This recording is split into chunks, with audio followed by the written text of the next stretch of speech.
There's a great debate among independent filmmakers. Some say the most important tool for a project is money, the funding. Some say the resources, the best equipment, the best cameras, the newest technology, the best systems. Others say it's a professional team of close family and friends. A great team is what it takes to be successful, to make the best project you guys can muster. I say it's all of the above. But that doesn't have to be the end of the discussion. And I may not be right. I mean, there are countless examples of people who have made beautifully successful projects, and they didn't have any money. They didn't have the best camera. All they had was a team. This debate isn't really open discussion, and often only is perceptible if you watch and listen close to your family and friends who make or aspire to make films.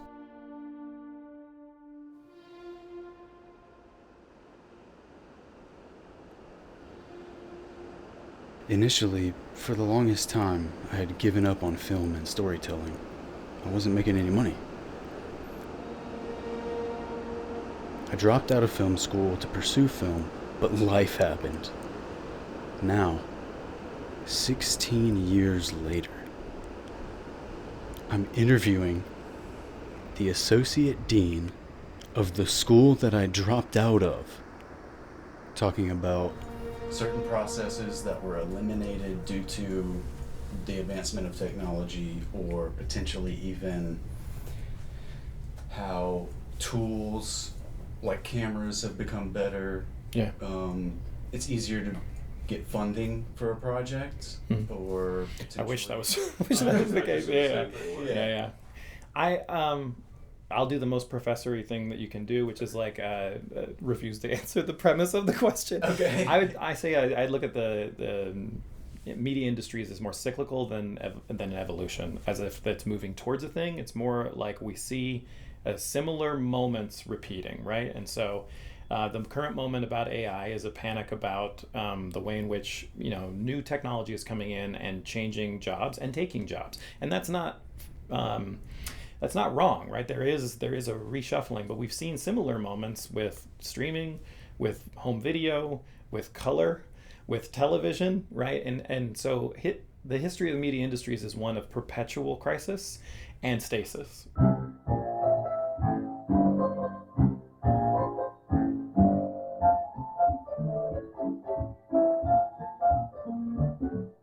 And the ways in which we figure out how to incorporate new technology and create new jobs for that technology. Now, the people who suffer the most in each of these technological moments are those on the bottom of the sort of pay scale, the below the line work, right? And the ways we get into the industry change depending on what's happening at those different moments.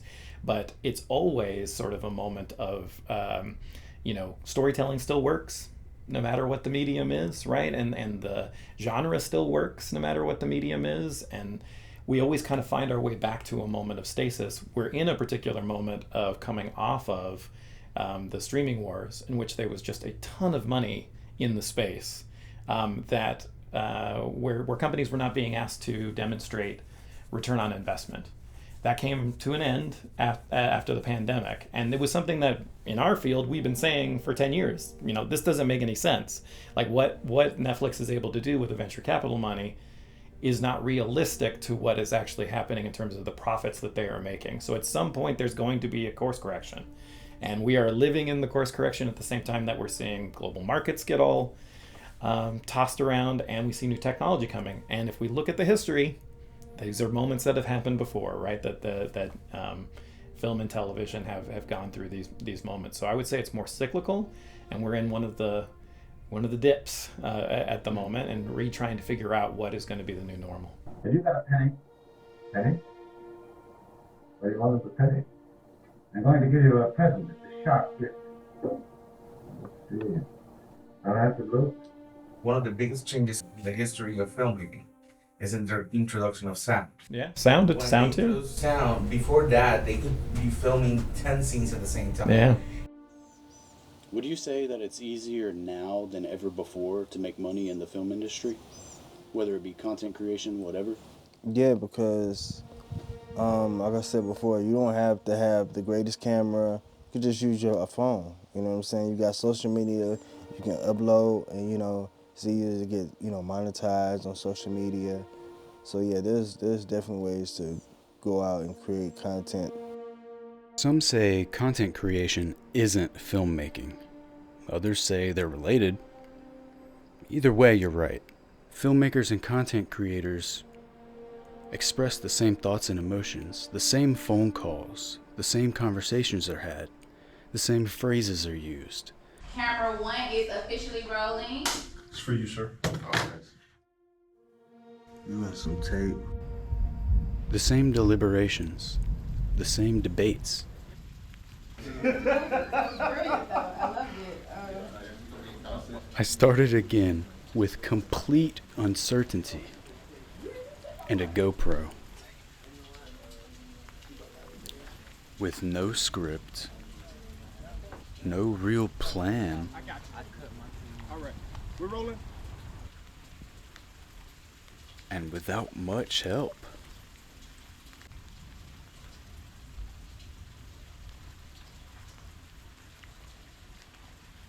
How fast can I do it? How long does it take to make anything? I suppose it began when I was a child.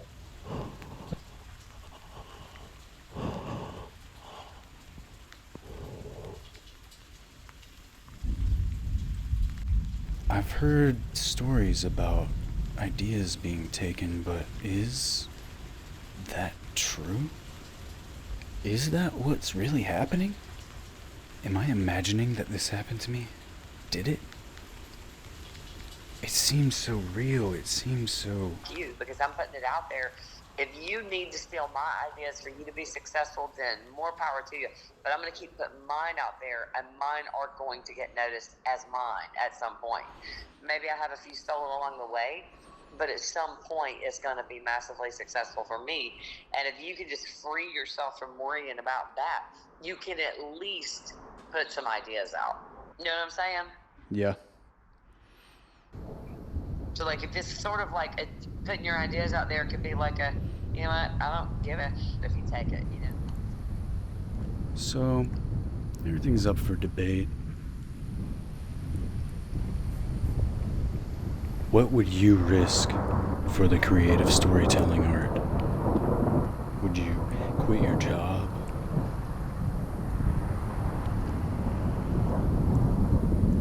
For the stuntman, filmmaking is risky business. Do you put your relationship at risk? Is a story worth that to you?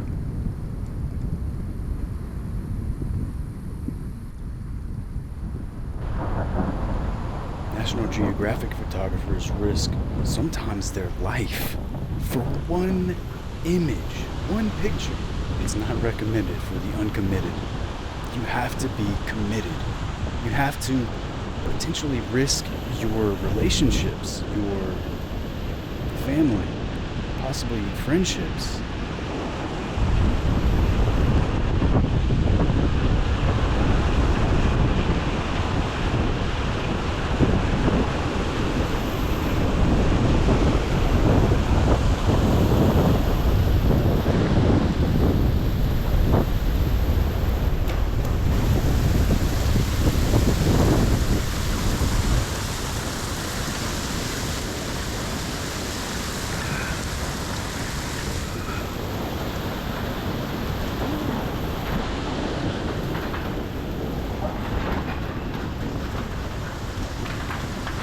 Now this, how fast can I make a documentary? How fast can I make anything? What am I even doing? I'm gonna find out. Either the hard way or the good way. How hard is it to make a movie?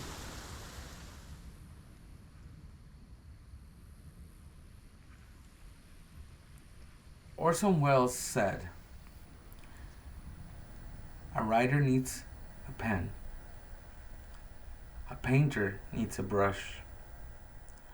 A filmmaker needs an army."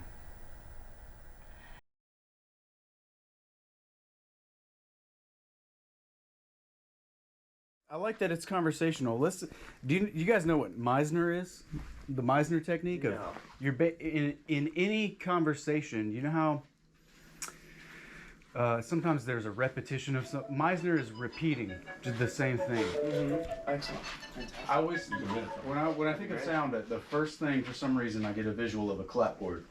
Yeah, I have Where it begins, right? Yeah, where it all begins. I have a slate. I have a Betzo slate, which is a time code slate with the big numbers on it and everything. And it's one of my favorite devices. That one slate has gotten me more jobs than all my gear put together. Has the digital on it? Mm-hmm. It has the time. What's fancy about it is that it has the numbers being displayed, and then when you click it, it shows you the date and it shows you.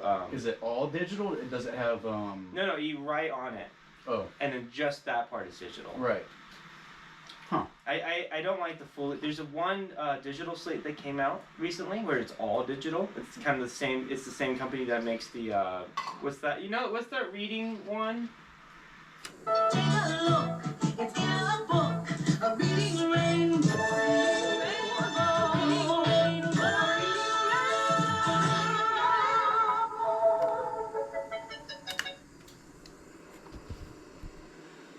So I have a master's degree in music composition, and composition and technology, and a minor in physics. So like. Fascinating. Let's go back to Dr. Wei-Ping Yu. Dr. Wei-Ping Yu responded to Terrence Howard in a podcast. Take a look at this. It's fascinating. Made electron model wrong. This is electron is elementary particles. In physics, is found that elementary particle cannot be subdivided, do not have another detailed structure or something. And we get if. He's describing that. So with quantum mechanics, applying to film, look, quantum mechanics is the mathematical and scientific description of the entire universe, from the microscopic to the macroscopic. Let's say everything inside this circle is the universe. I had to refill the memory card. Filmmaking is everything inside this circle. Filmmaking is inside the universe. So, according to quantum mechanics, just following the logic here, quantum mechanics is describing all of this, and it's also describing filmmaking. So you really do have to understand the entire universe if you're going to be creating a universe. Composition and technology, and a minor in physics. So like I wanted to do something different with music. I wanted to be avant-garde. I want to go down to like the art side of music. But that doesn't pay. So what I did was I got a job at ESPN Plus as a sound mixer for, I did like a 2,000 to 1,000 like sports events. This project started as a promo video.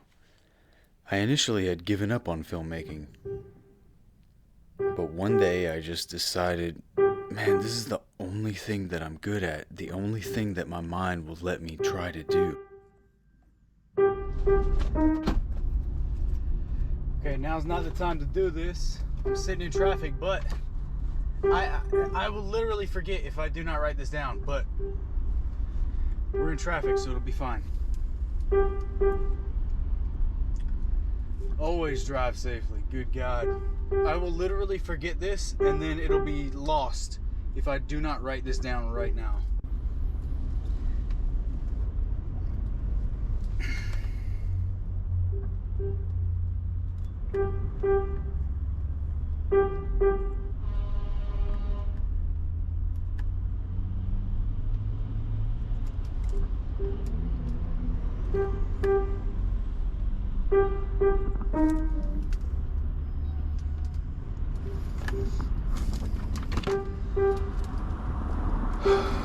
Somehow, suddenly, all of my problems have disappeared.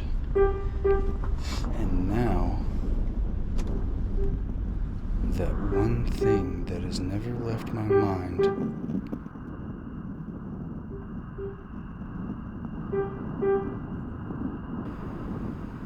I can finally do something about it.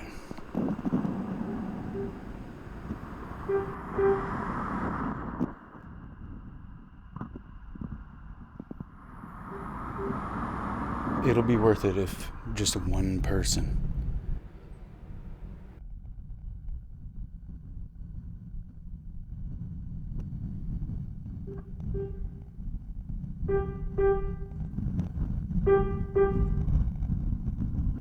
I have to do something about this.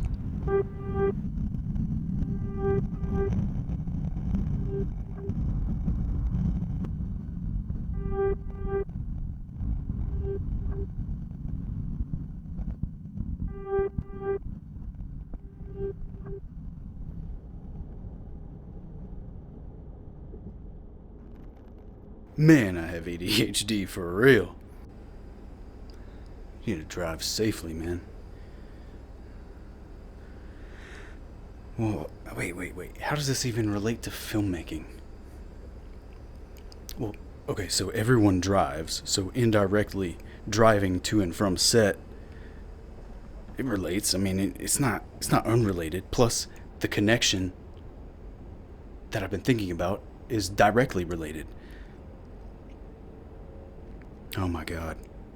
Coordinated interstate pileup scenes for a film are safer than just regular interstate travel. Statistically, at least, that is true. Please drive safely, people. Don't rush. Slow way down, way down.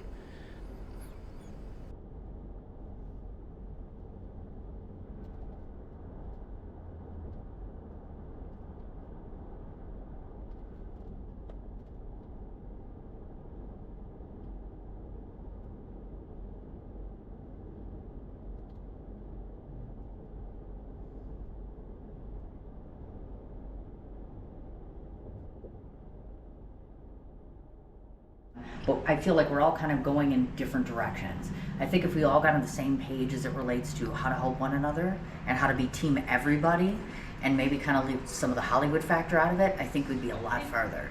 So we're meeting Cindy here with Robbie for an interview. Shh, crap.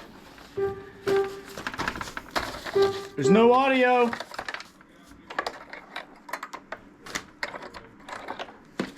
This hotel. However, the noise of it. Sound is the most difficult part for you to fake it because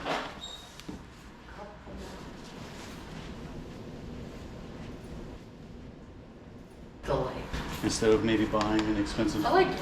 piece of If equipment. it works. Yeah. And the lighting looks okay, then there's no reason not to do it. There's your lighting. Yeah.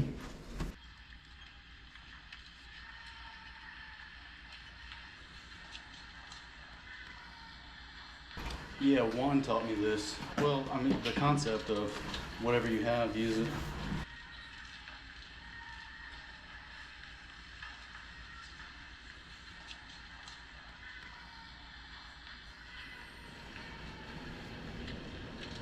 But he did confirm with you, right? Yes. Okay. Just stay still. I hope so. Well, I hope so too. Did you give him an address of where we're located? Yeah, I did. Okay.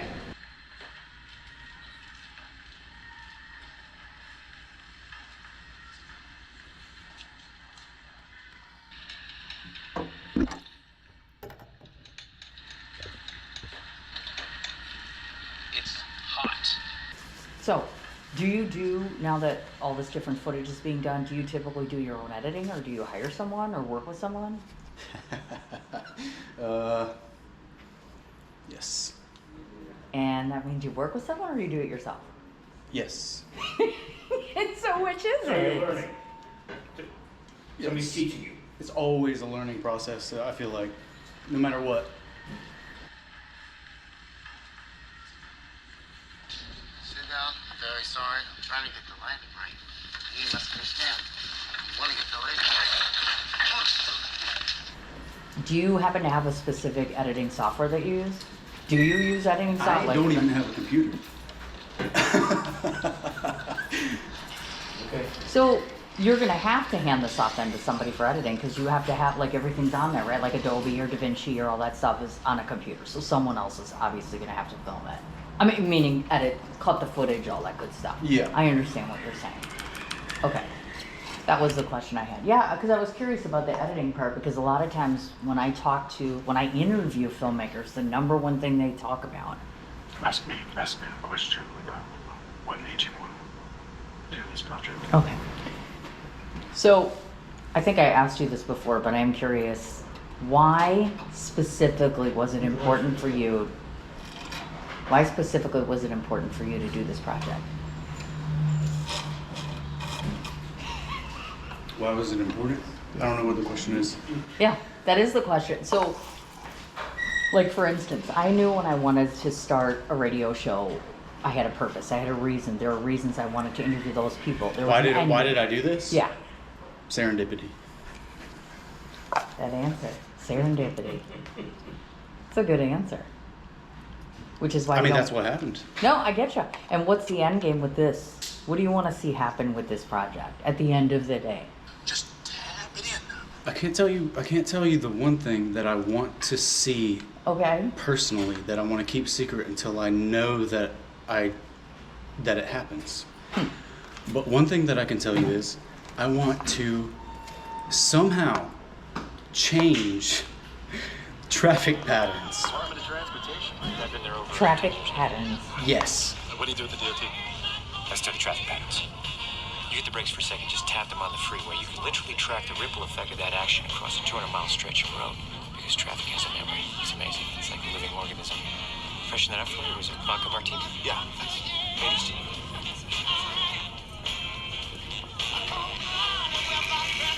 Do you foresee Atlanta's traffic patterns becoming similar to that of what LA is? Yeah, and I'm already hearing it. I'm already hearing it from my colleagues up in Chattanooga. I'm hearing it from my colleagues in Augusta. Greenville's starting to become a boon now. Birmingham is on the cusp of turning the corner if the state of Alabama can create some incentives. Right now, the happening place, surprisingly, is Louisville, Kentucky. I mean, Louisville's matched Georgia, and it's cheaper to live, and the state is wide open. And if you can get used to some of the changing patterns of the weather and take your butt 4.5 to 5 hours up the 75, you can make it work. I found something. I discovered something. I recognized this pattern. When you stop and go and stop and go. When you're on the interstate. Yes. The slinky effect of stop and go. Yeah. Oh, I get what you're saying. Okay. People hit the gas and then brake, and then hit the gas and then brake, and then hit the gas and then brake. And I'm like, hold on. Yeah, so essentially the concept is that, and I've done this so many times already, and I've proven it to myself, but so essentially the concept is if you when the person in front of you eases off the brake and they start to go, they hit the gas. Don't hit the gas. Just ease off the brake and just cruise. You're going to create a gap. You're going to want to hit the gas and go. But I've done this multiple times. I've had my window down. It was going so slow, and I said to the person, hey, try this with me. Maybe tap the brake. Don't hit the brake and hold the brake. Tap the brake. Just tap it in. Just tap it in. I'm listening. And so if you do that, and I've done it so many times, and I've noticed that when I do that. Hold on 1 second. Hello? Hello? Okay, so when you're stopping and going. What do you do with the DOT? I study traffic patterns. You hit the brakes for a second, just tap them on the freeway. You can literally track the ripple effect of that action across a 200-mile stretch of road. So, for example, you stopped. You start going. Stop. Start going. Slow down. Stop. Start going. Stop. Start going. Slow down. Stop. Start going. But let's say everyone just gives it a little tappy and moves slowly. Everyone's gapped. Everyone moves slowly. Then you can begin to increase in speed if you just go and move slowly. You'll go faster. And start to cruise. Yeah, you create a gap. You'll create a gap. But you'll realize once they stop in front of you, by the time they go again, you're still moving.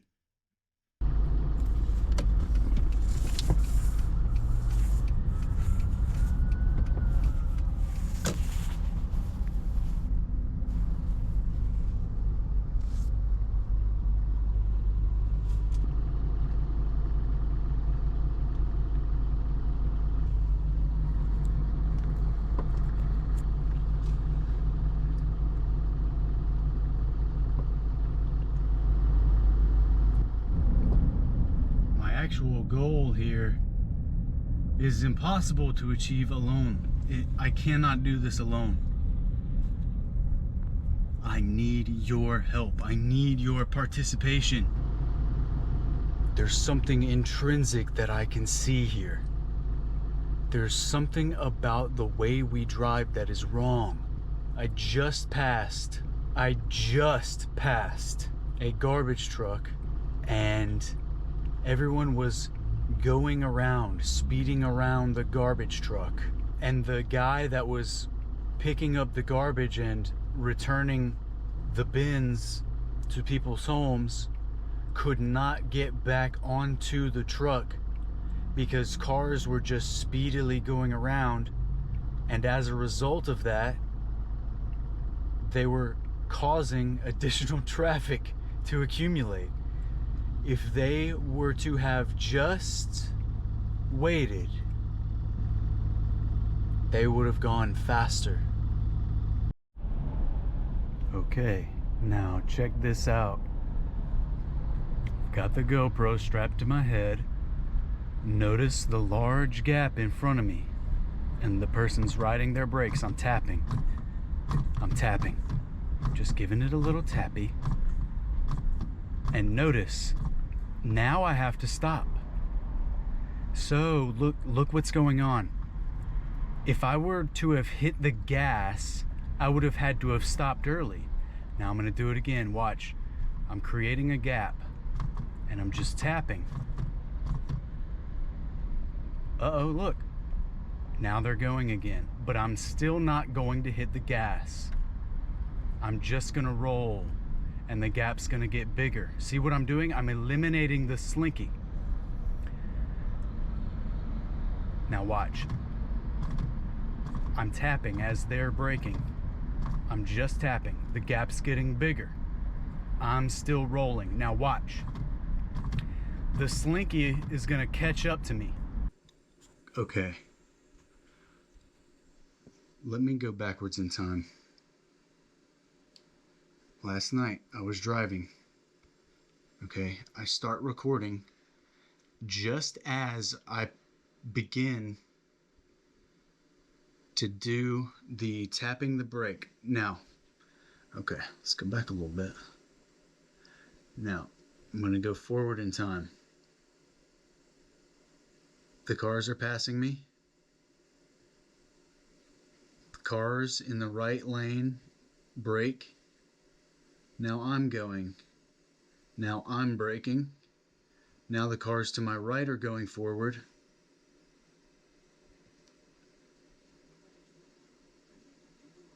Okay. Right here I start, see I made the mistake of starting recording right when I started the technique of leaving a big gap in front of me and then just tapping on the brake and not accelerating. But I was in stop and go traffic here, and I started recording right as I started doing it. Now watch. People are going to start passing me because I'm going a little bit slower, but I'm maintaining the gap. Now watch this truck. Because I've started this, somehow just one person doing this maybe is causing it at this point in time, but they're passing me. Okay, now I'm passing them. No one's getting too far ahead of me. All the people that are hitting the gas and going are still in the same position they're in relative to me. I'm literally doing nothing except for occasionally just tapping, just glancing the brake if I'm going downhill, and just maintaining a slight pressure on the gas if I'm going uphill. You'll see this truck never gets too far ahead of me. And up here, look, I'm following this semi-truck that's right here. I'm passing him now. I'm staying right where this truck is, this 18-wheeler. I'm maintaining a large gap. See this guy right here? He just hit the accelerator. And he just brakes right there. He hit the accelerator, got excited, and then he braked. Now look, watch. Right here, see where they were braking? I didn't even have to brake because I was just cruising. I didn't hit the gas. If everybody does this, I'm telling you, if everybody just releases the brake and just briefly for 2 or 3 minutes just tap the brake and try to drive intelligently.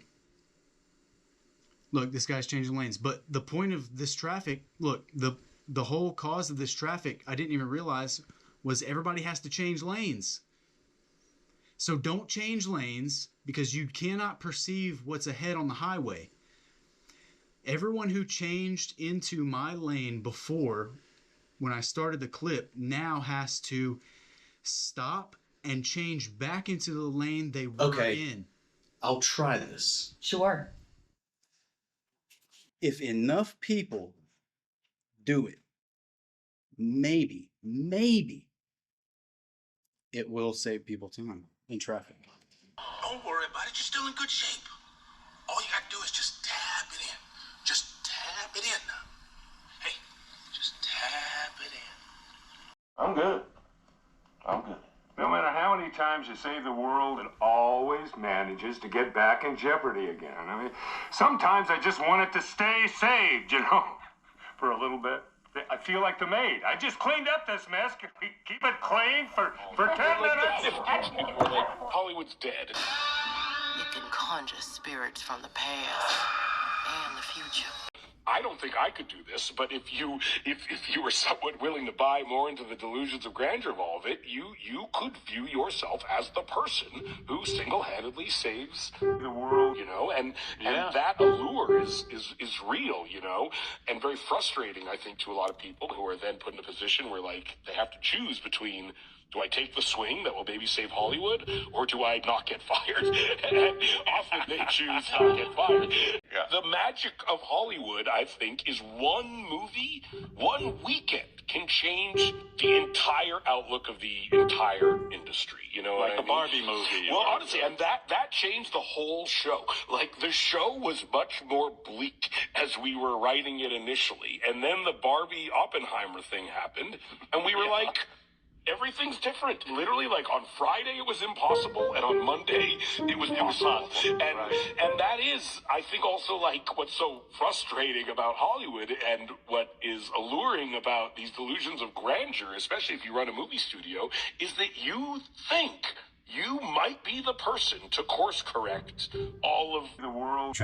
And what's also funny about that is Singular people have done that. Like, it's an industry where you can, like, very easily route entire new directions to one person. Like, Robert Evans changed the course of Hollywood. James Cameron changed the course of Hollywood. Ted Sarandos changed the course of Hollywood. Greta Gerwig changed the course of Hollywood. Christopher Nolan changed the course of Hollywood. And it happens all the time. And so you see how, I don't think I could do this, but if you were somewhat willing to buy more into the delusions of grandeur of all of it, you What if your story was finally told the way it deserved to be?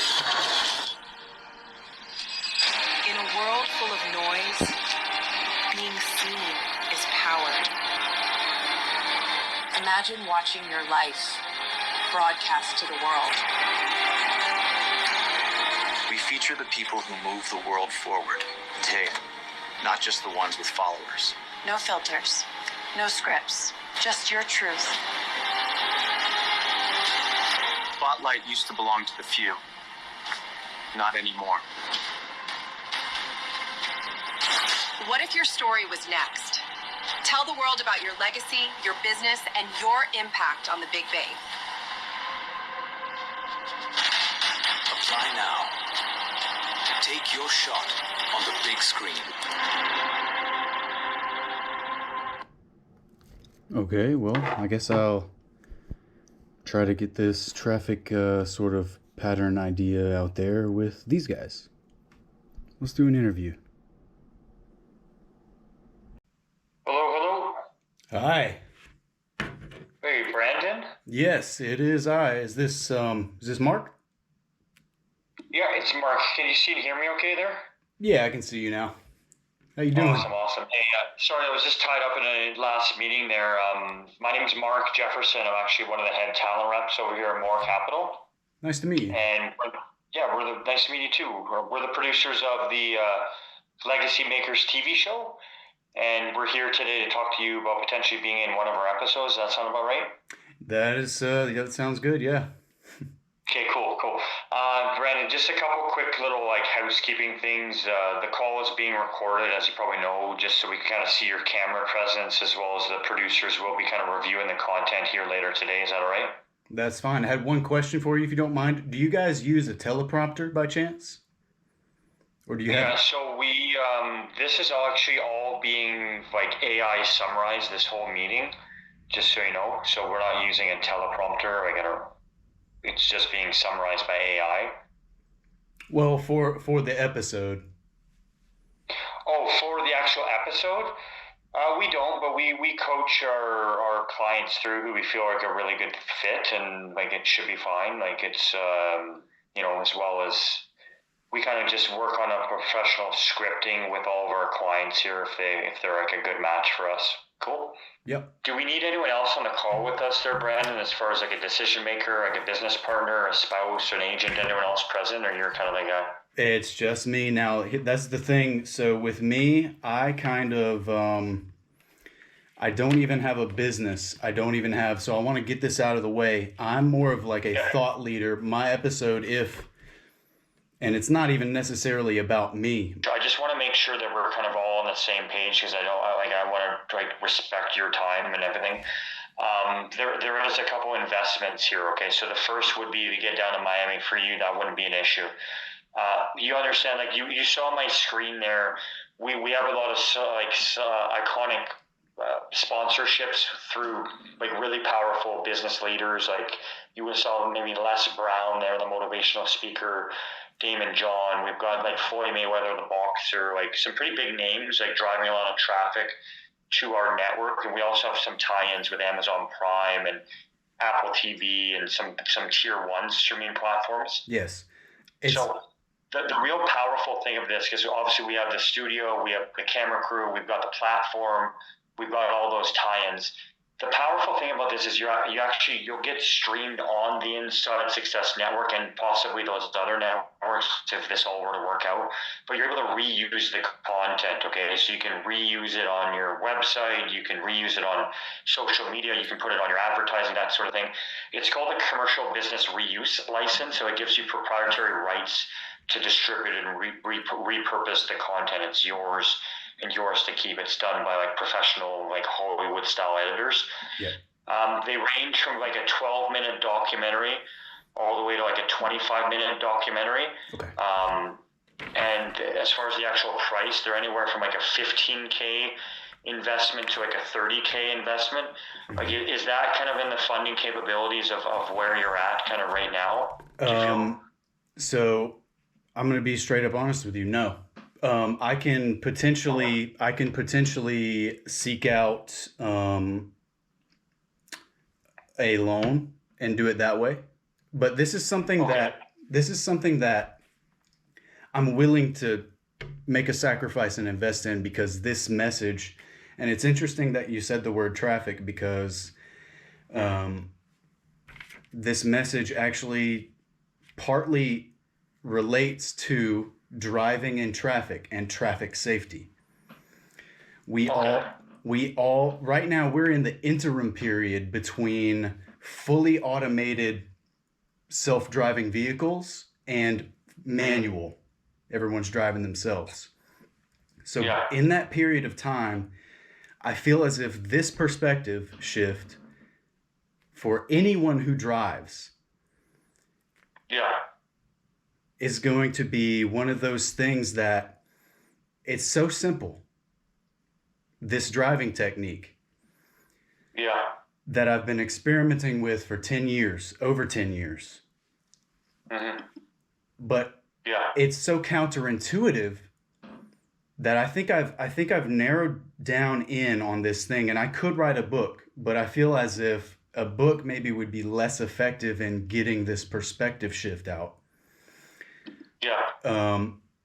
And if everyone were to somehow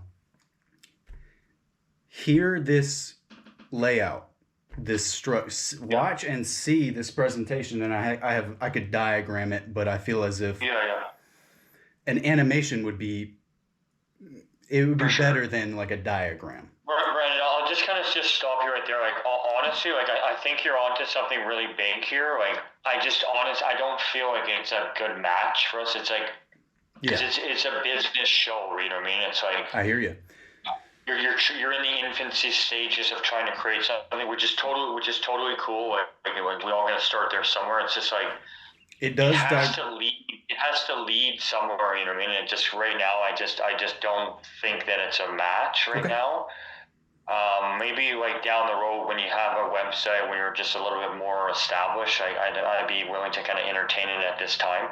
But just due to the costs associated and kind of where you're at, like I just don't want to waste your time. You know what I mean? Like I'm really sorry, but I'm just gonna kind of shut this down right now. That's fine. Have yourself a pretty good rest of your day. Okay. Thank you very much. Okay. Bye bye. Thank you. Bye. Recordings. When you're in stop and go traffic, the person in front of you goes, they hit the gas. The thing is, just release the brake. Don't hit the gas. Just release the brake and cruise. Okay? If you do this technique of just have patience when you're in that stop and go moment. Have patience, okay, with yourself and with those around you that are in traffic. And just release the brake and cruise. Okay? There's something that happens. Now, take this. This is just a diagram, and a diagram is going to have to be what it is. So, you go, you slow down, you stop. There's this pattern that develops. You go, you slow down, you stop. If you were to, there's a line of cars here. So there's a line of cars. This person goes, and then they stop. The person in front of you goes, and then they stop. If you were to simply just release the brake and cruise, by the time you get to the person in front of you, they've already released the brake and started going again. Now, you can't get frustrated if you release the brake and then have to stop before they go again. It's a pattern, right? This stop and go pattern continues. If enough people simply release the brake and cruise, don't hit the gas, eventually those around you will be going at your pace. And then everyone can increase in speed and go and eliminate that stop and go traffic. This one driving technique of just of not getting frustrated and being patient, not only will it potentially increase your speed and therefore increase the time in which it takes you or decrease the time in which it takes you to get to your destination, but it imbues in your mind intelligently driving. It takes you out of the frustration of stop and go. It makes you aware of those around you, okay? This one thing, if enough people just release the brake and go and cruise, not only will that get you to your destination faster by, here's the thing, check this out.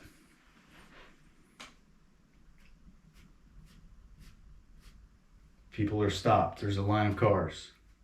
They go. They hit the gas and go fast, and then they have to slow down and stop. Then they hit the gas and go, and then they have to slow down and stop. Then you hit the gas and go, and you have to slow down and stop. Okay, the time at which it takes to get from here to here versus if everyone were to just release the brake and cruise, you get to the destination faster.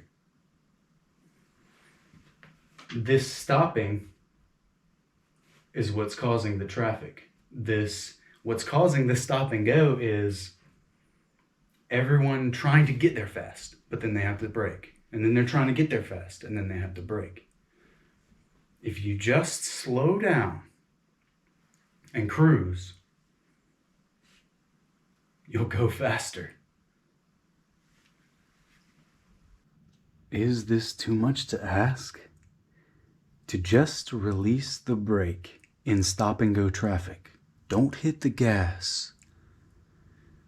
If you're late, breathe. Get off the phone.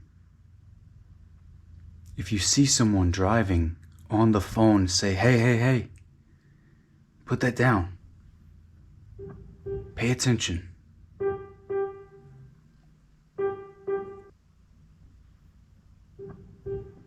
Is it so unbelievable for you?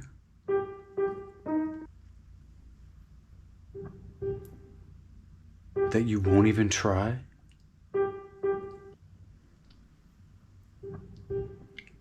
Is it so unbelievable for you that you won't even try? Maybe, just maybe, if you and everyone you know tries to just release the brake while in stop and go traffic, will that cause you to get there faster? Try it. Don't be critical. Just try it.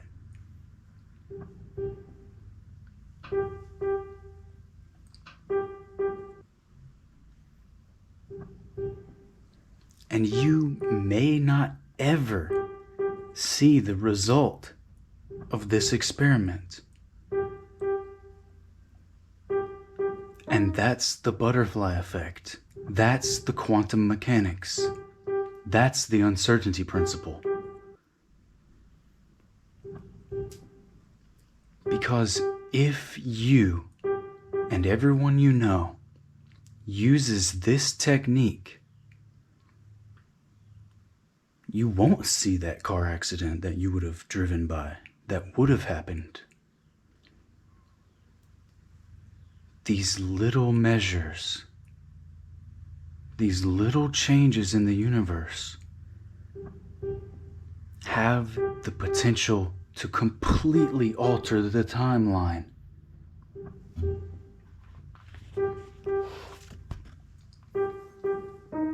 If the world were watching, what would you do? The power of technology and media in film, television, social media is incalculable. Complete revolutions in thought and social dynamics are one touch of the finger away, one idea, one story, one presentation, one perspective. In today's media, one click away can literally change the world. We think of traffic jams as inconvenient annoyances, but also as unavoidable consequences of shifting population. But what if, aside from engineering entirely new automated vehicles using software systems to better guide and control the flow of traffic, what if, together, there was a driving technique that, if used, could reduce, control, and stop the stop-and-go traffic jams? This one idea may just save countless lives in this interim period between manually driven transportation and fully autonomous transportation.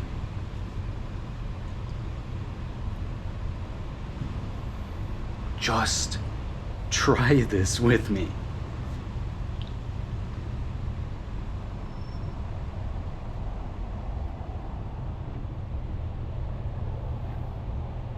You'll never know if you stopped the stop-and-go traffic unless you and everyone tries it.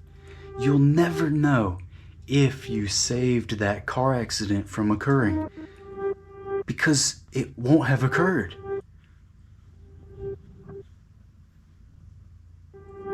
That's the uncertainty principle. If you alter the timeline, you'll never know what it would have been had you not tried.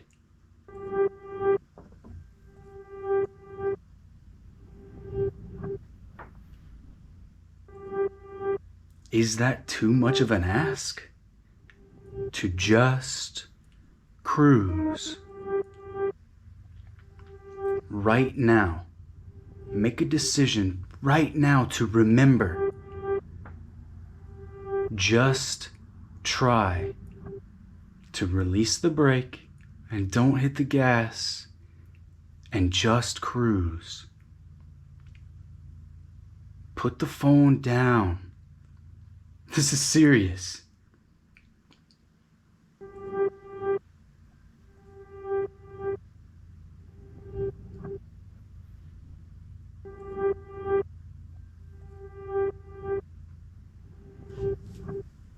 What would you say to someone that they're stuck in the environment? Because I meet a lot of entrepreneurs and people trying to get started, but everyone says they shouldn't quit their job, they shouldn't become an entrepreneur, their idea is stupid, they're gonna fail. What would you say to someone? At the end of the day, I'd say what I've been saying the whole time. You really just have to believe it. I've experimented with this driving technique for so long that I know for a fact that it stops the stop-and-go traffic and causes the stop-and-go traffic to turn into steady moving, barely any stopping and, barely any stopping and going just by me doing it. Which then turns into everyone just gradually increases in pace and the slinky effect or that pattern of stop and go has stopped. So I'm like, I've been trying to figure out exactly what it is that I can do or say to make this one scene happen. And I don't know exactly how. I've thought about it over and over and over and over and over and over, constantly. Okay. How can I interview? How can I capture this one moment that I want to catch? What is it? It seems impossible.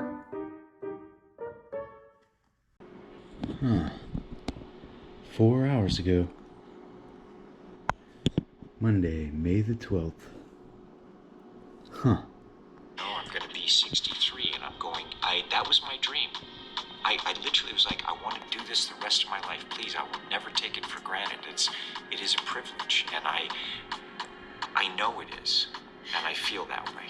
Thinking about that too, an almost 63-year-old Tom Cruise. One of the standout lines in the movie was, "Our lives are the sum of our choices," right? And when you think about that and you reflect on that, is there a moment in your life that stands out for you that maybe even defines this journey? I think there's moments that define this journey, and there's moments of being willing to, when I was laying there in taps and I was trying to absorb everything. We were in an explosive situation which jeopardized the entire life, my dreams, this is who I am. For me, it's stories and cinema. The potential to be able to travel the world. And change the world in a big way or small, through a film or even something simple like the way we drive. I study traffic patterns, which could save real lives. And I've discovered, the more you know, the easier it will be for you to make a film. This time I went through, I said, you know what? When I read it, I just went, this is it. This is exactly it. When you drive past an accident, it's not like anyone else. As you drive past, you know you have to do something about it because you know you're the only one that can really help.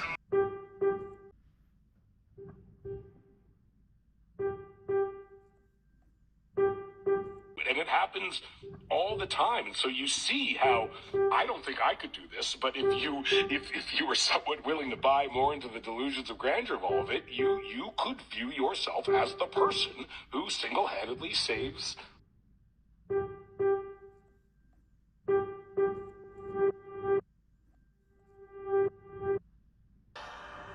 You twins? Nah, we cousins. There are legends of people with the gift of making music so true. It can conjure spirits from the past and the future. When people tell me it's impossible, I say, So you're telling me there's a chance? Yeah!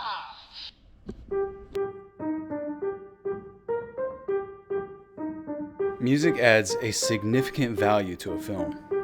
Your favorite film almost requires music. So many iconic songs, tones, melodies, tunes fill our hearts and minds. Whether it be the James Bond Nintendo 64 theme,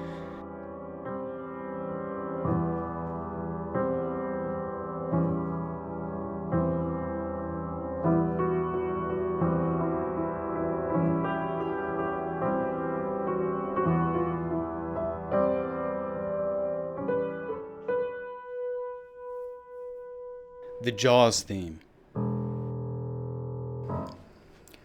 Music brings tone to a film. It brings suspense. It can even add to a film in its absence. The soundtrack to a film, in a way, is almost 50% of the film. Well, there it is. What song was it, Dave? I can't keep them satisfied. Oh, God. They asked me one time in interview, he said, yeah. But my favorite is the, do you know the Gimme Shelter story? You know that song? You know, give me shelter, give me shelter. About Vietnam, where they got the little line of the woman's going, "Rain, it's only just a shadow." Yeah. It's this girl singing in the background. They're in, I think, New York City. I love that. It's like 1959. And she was a gospel singer. She's pregnant, and they knocked on her door and got a limousine out. She got curlers in her hair. She's pregnant.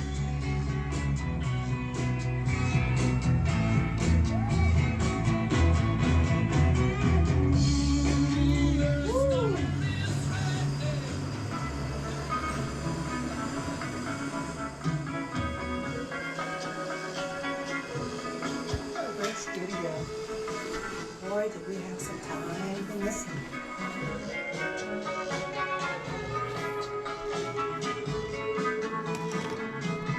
So it was like very late at night, and I was very, a little pregnant.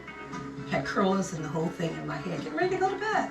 And we got a call, Mary, there's a group of guys in town called Rolling Somebodies, and they're from England, and they need somebody that will sing with them.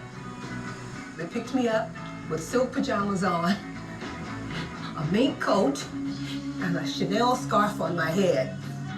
We said it would be wonderful if a woman sang this part about that I'd written about rape, murder, and all this. It was in the middle of the night, and we thought, well, we would love to have a woman sing this part. I didn't know her, and I'm adamant. And then she turned up and had curlers. She was in bed, and she got out of bed. And, it was a kind of raunchy part to sing. I said, what? Rape, murder? It's just a shot away. I started to sing, oh, children, it's a shot away, it's a shot away, with Mick. She sings the lyrics right along me, and with a lot of personality, which is what was needed.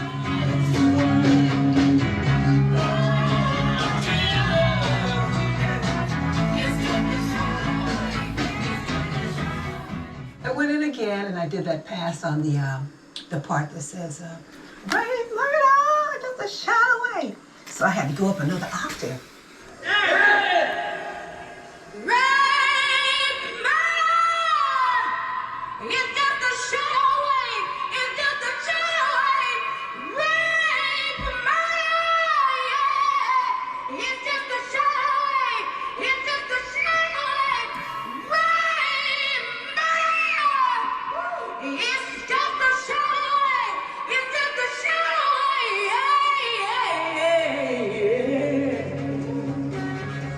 You do these things at sort of 2 in the morning, and then you come in the next day and you go, what the hell, that's good. Yeah. I don't hear a hand clap. Who was singing?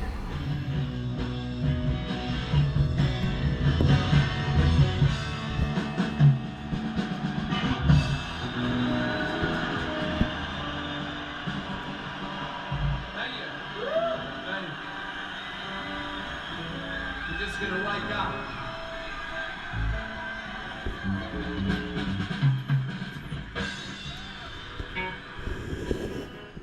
They're just top 5 movies. Okay. No category. Tell me top this: 5. is Godfather 1 or 2 one of them? 2 is one of my Okay. top 5. Absolutely.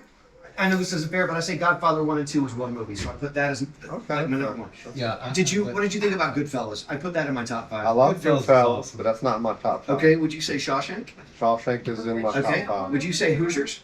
Hoosiers, No, no. I'm coming to get it. Okay. Would you put Hoosiers as your best sports film? I just watched that with the kids when no, Jim Hackman died. Raging Bull. Yeah, Raging Bull. Dude, good movie. Yeah. Very good movie. But Raging Bull would be over. Yeah. These are the conversations I live for. What's your favorite movie? What's your favorite scene? Who's your favorite But actor? there's no, they don't take the clothes off and all that. Which, that's hard to find nowadays. It's so good. And Grandpa Jack, everybody needs a Grandpa Jack in their lives. I just love the story. He's the staple one. Okay. So he has a daughter and 2 granddaughters. The daughter and son-in-law get divorced or whatever, separate, I guess, or divorce, whatever. Because it's about rodeo and horses, but you don't have to like rodeo and horses to enjoy the show. Okay. Right. So the son-in-law got hurt at a rodeo and he got on pills, got to drinking. So Grandpa kicked him off out of the home, and so. But you gotta go back to season 1 to start. You have to start You have to start at season. Well, nowadays you can do that. It starts out that the 2 granddaughters, Jack is raising the 2 granddaughters, because I don't know if I should tell her. What season are you on? Yeah, what season are you on? I've seen all of them.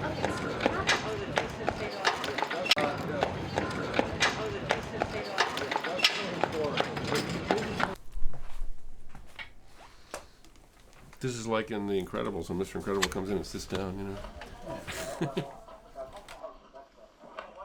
This is something. That's fine. I can break through walls, I just can't. That's fine. Get this. Was there ever a moment in your early life or early career where this moment sticks out in your memory as the pivotal moment that you decided to become a filmmaker? Absolutely. When I was 9.5 years old, my father, who was an airline pilot, came home from a trip on a Friday night. And this was May 25th of 1977. And he said, hey, tomorrow we're going to the movies. I walked in wanting to be like my dad and be a pilot. I walked out wanting to make movies, wanting to know how they did that. And that literally grew into that. I can pinpoint the moment in time, which is kind of interesting of what changed my life. But that's what, and a lot of people have that same story. A lot of people in this business carry that story with them. I know Peter Jackson has the same story. There's a lot of big directors have the same story. It's just, that's how seminal a movie that was. People that weren't there to see it in the theater at a young age, I don't think can appreciate really how groundbreaking it was, because things now are so visual and everything pops out and there's so much going on with movies, but it's a very simple story and it works great. Yeah, sorry. It's just so between takes if I need to. It's not on the frame. I was making a noise with it. With the noise, yeah. I was popping. We can keep the noise. You know, sometimes I was doing this. I can clean it. Do you shampoo and condition? Yes. Okay, yes, I do shampoo and condition and probably more hair products than you will ever use.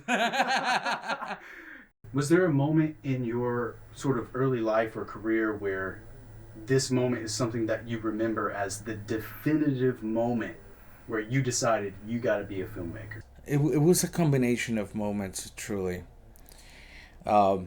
My father was a photographer, and he started introducing video for weddings. And I was 12, and I told him, "Hey, can I, play with that?" The biggest incentive to move forward was that when I did that edit after he was done with his, my father decided to show that my tape to the client too, and the client decided to take mine instead of his edit. That incentivized that, I was onto something, right? Right.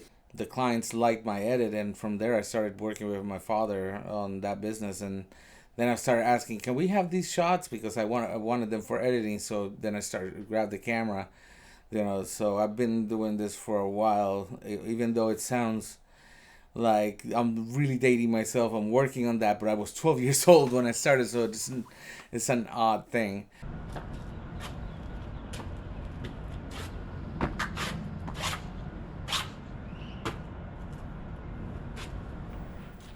You've heard the term hurry up and wait. That's such a filmmaking term, because the way your day on a film set works is each department is there to do their job, but your job may not be needed right then. So you're being paid essentially really good money to hurry up and wait. As a special effects person, you'll sit there all day and do nothing for 9 hours, then suddenly they go, okay, we're ready to blow up to whatever. Hello.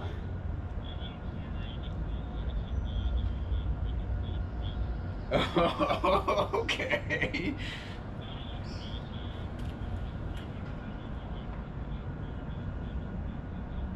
Oh. Heard. Copy that. All right, back.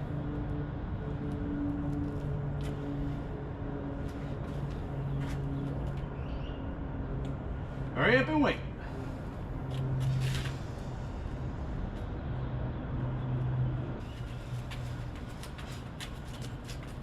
Every day. So it can be, hurry up and wait is what this business is kind of based on.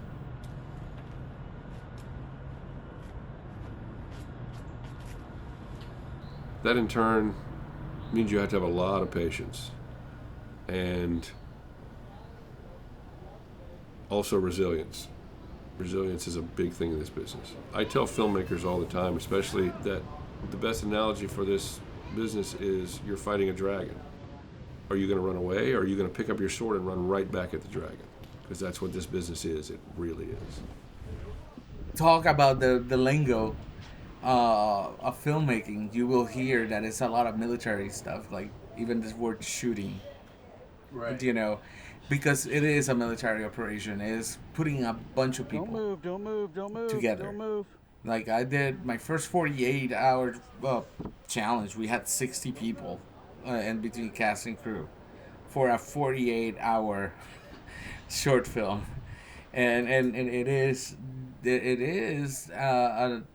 you need that amount of people sometimes to get things done.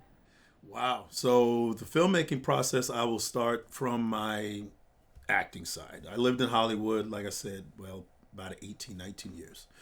Lived in East Hollywood, mid-city, if you know the city like I do, from top to bottom. I know it very well. From all the way up in Sylmar, all the way down to Long Beach and beyond. But I went to school, Cal State LA, for business management and marketing. That was my thing. Started working at a newspaper, copy editing, learning about Adobe in its initial stage, and working for some big name magazines that were on the action sports side. Did music reviews for the record labels. But I wanted to transition because I saw the film thing on a daily basis in Hollywood, but I just didn't know how to reach it, what my role could be, etc. So a friend of mine, he was a good-looking gentleman, and he was always getting requested to be on set. So we decided to go to central casting, like a lot of people do. Went to Burbank, signed up, and for whatever reason, I always got casted for either a villain or a cop. So I was either evading the law or arresting people. So eventually, it just kind of became my thing, and I started doing a lot of extra work. Just to pass the time while I was still going to school. So it was paying a decent amount for me to still have my apartment, go to college, and make a somewhat of a decent living. And one day I just went to the back lot over at Paramount. A friend of mine had a catering company, and he called me up when I was doing it. He said, "Hey, you want to just serve coffee and do some crafty for me? I got a gig over at Paramount." I said, "Let's do it." So I went up there and helped him, and then 2 stages over, there was an AD that came over to talk to one of her girlfriends, and she looked at me and said, "What are you doing over here on serving coffee? You're supposed to be on our set." I said, "What are you talking about?" And she said, "You're not our cop on Primal Fear." And I said, "What?" And then so my buddy Breck, he was like, "Forget what they're saying. Just go, just cheat it." So went over to their set, and the AD looked at me when the PA brought me, and she said, "I don't know where our guy is. He looks perfect. Just get him suited up, send him over to the trailer, run a contract for him." So next thing you know, they walked me over to the trailer, moved some name over, put Dwight Dyer, my name, and yeah, it was just a fantastic time to be in Hollywood. There was so much work. And that's pretty much how I got my start. But just like anything else, nothing lasts forever. Economy took a turn. The earthquake came. The riots came. And I said, I want to grow up. So I moved to Las Vegas and bought a house and started a family. Yeah. You moved to Las Vegas. I moved to Las Vegas. So that's kind of the trajectory. If you can't make it in LA, there's 3 cities that Angelinos will generally move to. They'll move to Phoenix, they'll move to Denver, and they'll move to Vegas. So around that time, a lot of people started making the transition, and I found myself in Viva Las Vegas, not doing any film work, but doing some of the work that I originally wanted to do. Was I wanted to get into the medical field because that's what my mother did. So I just transitioned altogether. Was in the medical field. I grew up in Arizona, and in the summer it's 120 degrees. And so I'd spend the morning playing basketball, but the rest of the day in the house watching movies. And my family liked watching movies, and we had a pretty good collection, and then we would go to the movie theater all the time. So I think it was just the Arizona heat in general that kind of forced me indoors. Mm-hmm. And my family were classic film lovers, right? So they would show you, I mean, I got a pretty decent education from an early age of here's stuff from the 20s, 30s, 40s, 50s, and on up. And then obviously we were watching things that were coming out then. So I think if there was a moment, it's the first sweltering Arizona summer where I went inside and was like, what are we going to do? And, it raided the video cassette case. Yeah, some people, when, they turn 16, they get like a car. I got a VHS player for my room. So that tells you where my priorities were. Well, it started when I was probably in high school. I saw a few films. It was really Stanley Kubrick, like his filmography, that like made me want to explore this. Yeah. I mean, I just thought his storytelling was just so fantastic, and it was like, I don't know, it was very engaging, right? And it seemed simple, but I knew that there's a lot of like thought behind that. Yeah. So after just watching those films, I just picked up a camera, and I would just take photos and do little videos of myself and my family. So I just turned into my family's photographer.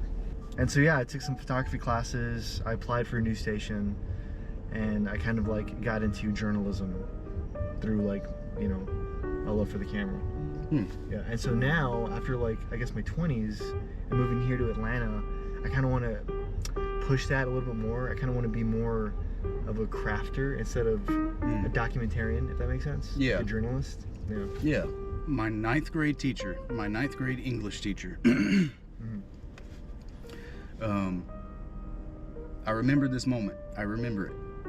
There was a writing assignment that we did, a creative writing assignment, and she was passing everybody's graded papers back, and she was passing them out.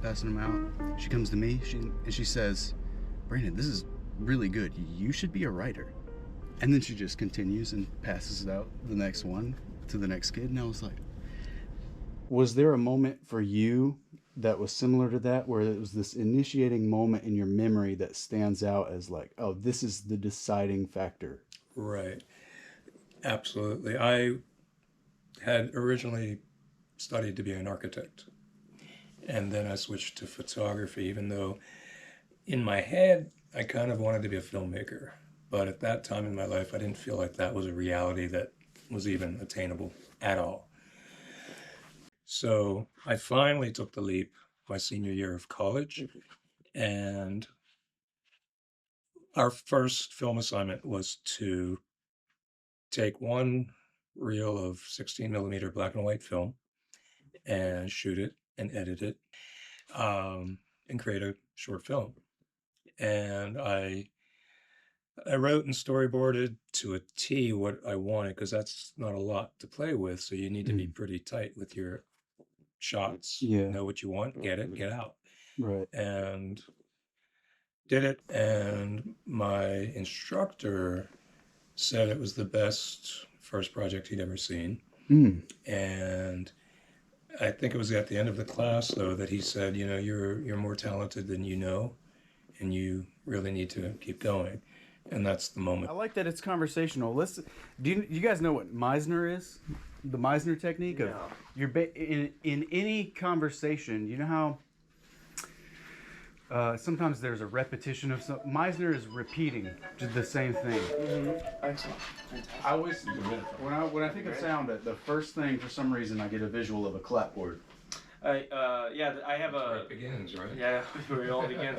I have a slate. I have a Betzo slate, which is a time code slate with the big numbers on it and everything. And it's one of my favorite devices. That one slate has gotten me more jobs than all my gear put together. Has the digital on it? Mm-hmm. It has the time. What's fancy about it is that it has the numbers being displayed, and then when you click it, it shows you the date and it shows you. Is it all digital? Does it have? No, you write on it. Oh. And then just that part is digital. Right. Huh. I don't like the full. There's one digital slate that came out recently where it's all digital. It's kind of the same. It's the same company that makes the what's that? What's that reading one? Take a look, it's in a book, a reading rainbow.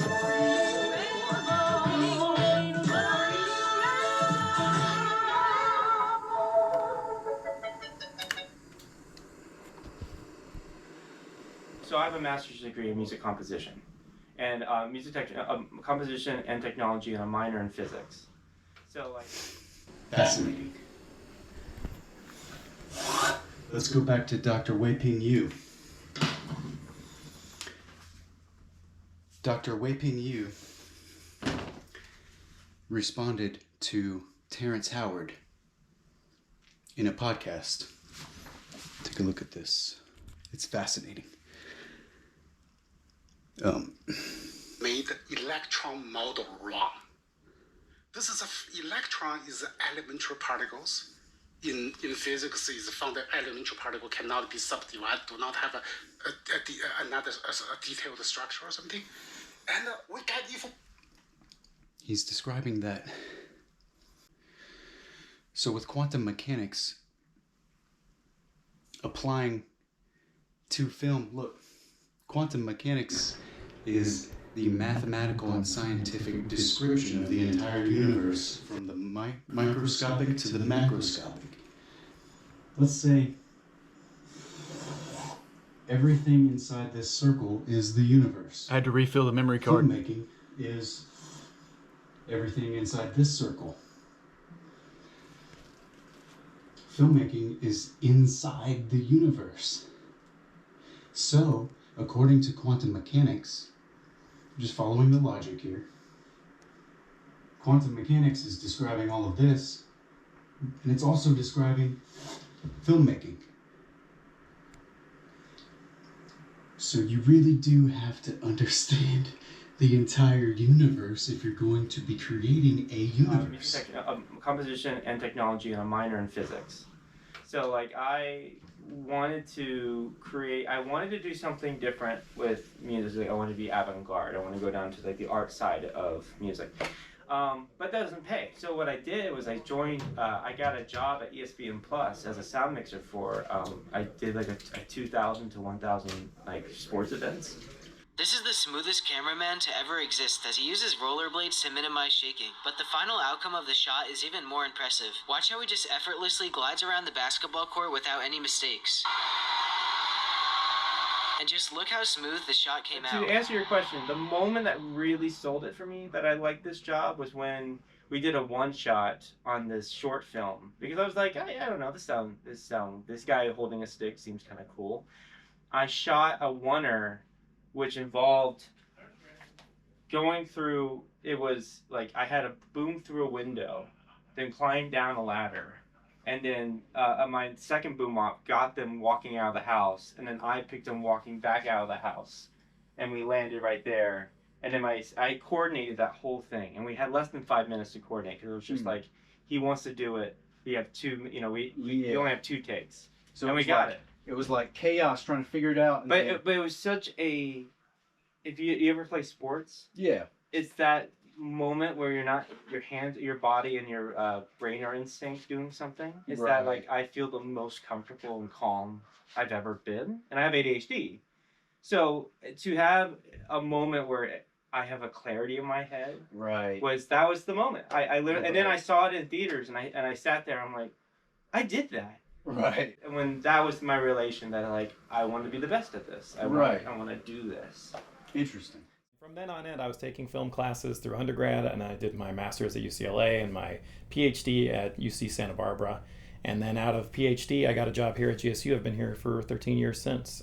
So pretty much either studying film or working sports video to pay for studying film, and working at a media industries research center while in my PhD, and now here. So in academia for quite a while. Yeah. What'd you do in sports video? So we would get things on the listserv all the time when I was an undergrad from like ESPN, and they'd say, hey, we're coming into film softball, and we need somebody to like hold a camera and not fall down. Yeah. And I was pretty good at not falling down, and I learned how to hold the camera.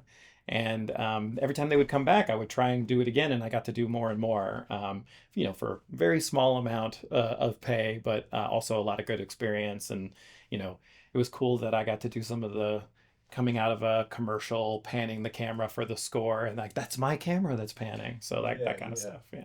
And then when I was at UCLA, I worked for their sports video department for doing like strategy video and for highlight videos. So I was up on like a giant scissor lift recording football practice to see like the strategy and stuff so that coaches could review it. So I did that all through my master's. You're not afraid of heights? No, no, but you think California, oh, nice weather and everything. But when you get like 50, 60 feet up in the air, that breeze from the ocean starts hitting you. And so I was like scarf, beanie, gloves and everything, which you wouldn't think in like a, California spring you would need.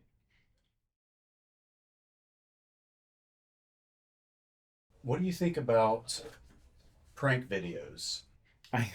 I wrote a book about the way we use our mobile device in our in between moments. What is that book? It's the procrastination economy, the big business of downtime, and it's essentially about like the way the entertainment industry creates content for our in between moments, like watching things at your desk. And as the mobile devices grew, it became about all these in between moments in which we watch that snackable content. Are pranksters growing? I feel like there's a market growing of pranksters that are kind of like messing with people's businesses and doing things, disrupting the store. Is that problematic potentially? Is there a way to do that respectfully? I mean, almost no.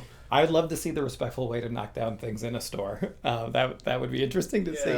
I would say it's another cyclical, right? So if we look at like the history of adolescence, Halloween starts out as in America as like a prank war, right? Of just like basically ruining the town until we switch it to trick-or-treating, right? And so there's a lot of this stuff that's been around for a long time. I do think the internet's ability to amplify things makes us more aware of it and encourages more, copycat of it. So certainly I would say that there's more opportunity to find kindred spirits who would be interested in the same thing than there may have been in the past. But those kinds of pranks have been around for a long time.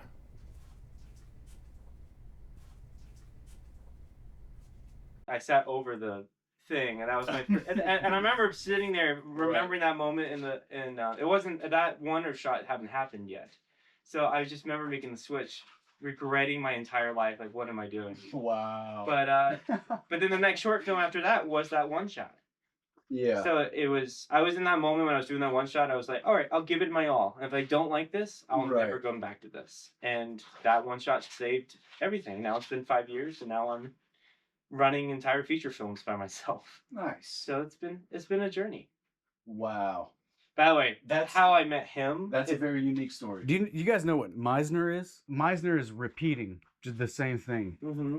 And I wanted to see if we can go back into this thing that I've been thinking about with Meisner and editing, coming up with a new Meisner technique that has to do with directing and editing. Where you can go to school, get a master's degree, but never have done anything. See, the problem is you want your plumber to know what they're doing. Yeah. You want your electrician to know what they're doing. Yeah. You want your doctor to know what he's doing. Right. But in filmmaking, the people teaching it, some of them ain't done nothing. They just got the piece of paper. Right. But that's the problem is that, and I'm not saying that you can't get away with the paper because maybe you're teaching core courses. Right. But the problem that I've had and I've seen, and I got years of experience, a lot of people, if you only knew, that they didn't know what they were doing. Right. And I mean specifically film and TV. And do you know why? Why teachers should have some, how a business works from the education. So that's a problem. And I've seen it happen too many times. So when I went to film school, they teach the art and not the business. Well, when I went to school, well, they just don't have no experience. In other words, let me give you my example, personally. Some friends and I realized when we went to film school that the teachers had never done anything. And so that's why nobody left the program and went further. Most people left the program and went to news, they went to radio, right? They went to the music business. Right. Because the teachers did not know how to teach with like, hey, based on a here's real the world next level. Because they didn't have no real world. Right. They never worked they may have worked in a news station, may have worked in a radio station, but it wasn't like they were top shelf. And really, to be honest with you, none of them had ever worked with anybody who was top shelf. I don't buy into that you've got to know this person or that person. One thing I've always heard about this industry and really about any work environment, it's all who you know. And I really didn't comprehend at all what that even means Before I thought it meant, oh, I've got to somehow meet this person or this big name or that person who's got a lot of money. And maybe it doesn't mean that. Maybe it means I haven't developed the relationships with the people that I know well enough. And I started doing that instead of like focusing on all these other people. And then all of a sudden things started falling into place. And I don't know if that's maybe the answer to anyone who's got a frustration about the phrase, it's all who you know. When it comes to the new generation of filmmakers, what do you foresee as being potentially problematic, and what do you see that is a positive? Okay, so the problematic is I see character. I think that some of the younger people have lost their character when doing business. The traveled penny, while less shiny, holds its weight in value, and even rings an audibly different tune, being that one of the properties of copper is a higher pitched resonant frequency, whereas zinc produces a dampened thud or clunk. I want to see some of your mannerisms. I want to see how you get along with others. Zinc and copper are both essential. However, copper's versatility in electrical and magnetic applications lends to its higher value within electronics like wiring, circuitry, CCTV video systems, etc. Are you just going to say, hi, we're shooting, get out of the way? Are you going to be like, nice to meet you, thank you so much for allowing us to utilize your location? Not to be discounted, zinc finds its way into cameras as well, providing for a lighter weight for camera housing and lens mounts. The metaphor stands.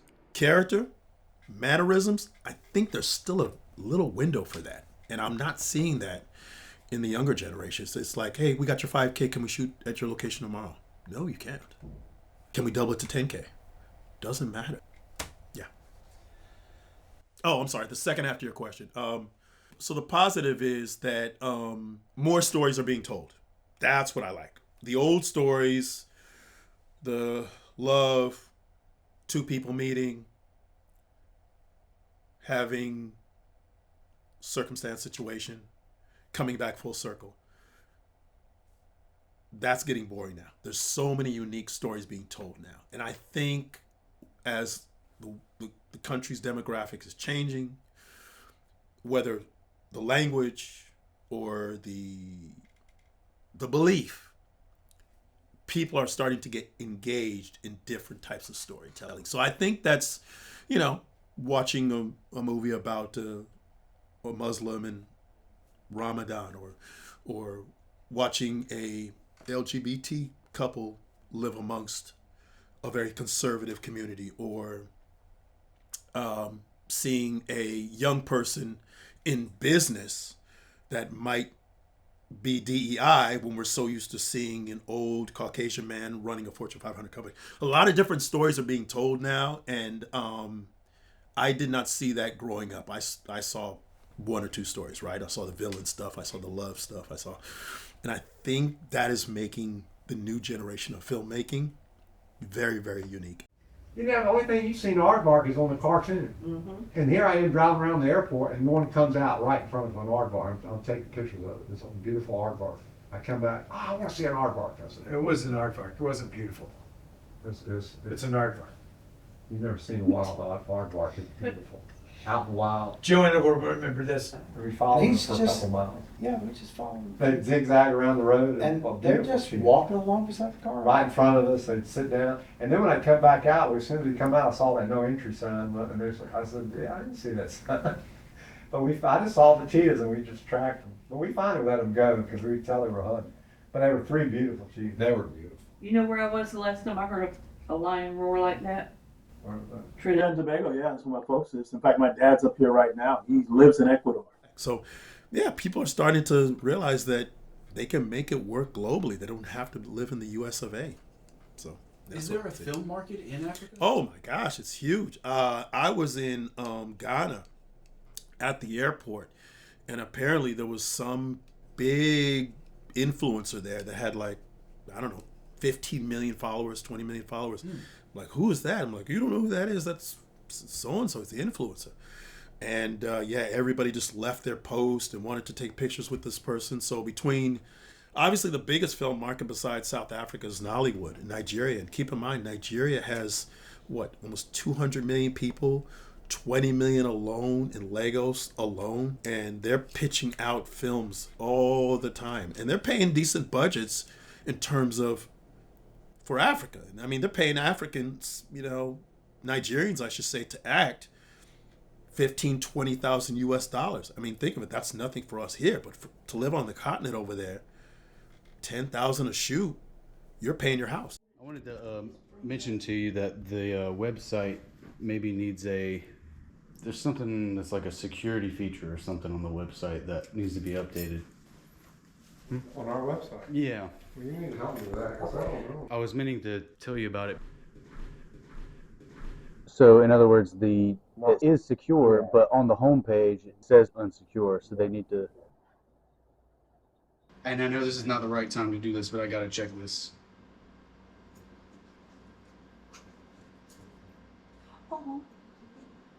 It's fixed. We fixed the website. Some people hear stories about filmmakers that didn't go to film school. Sure.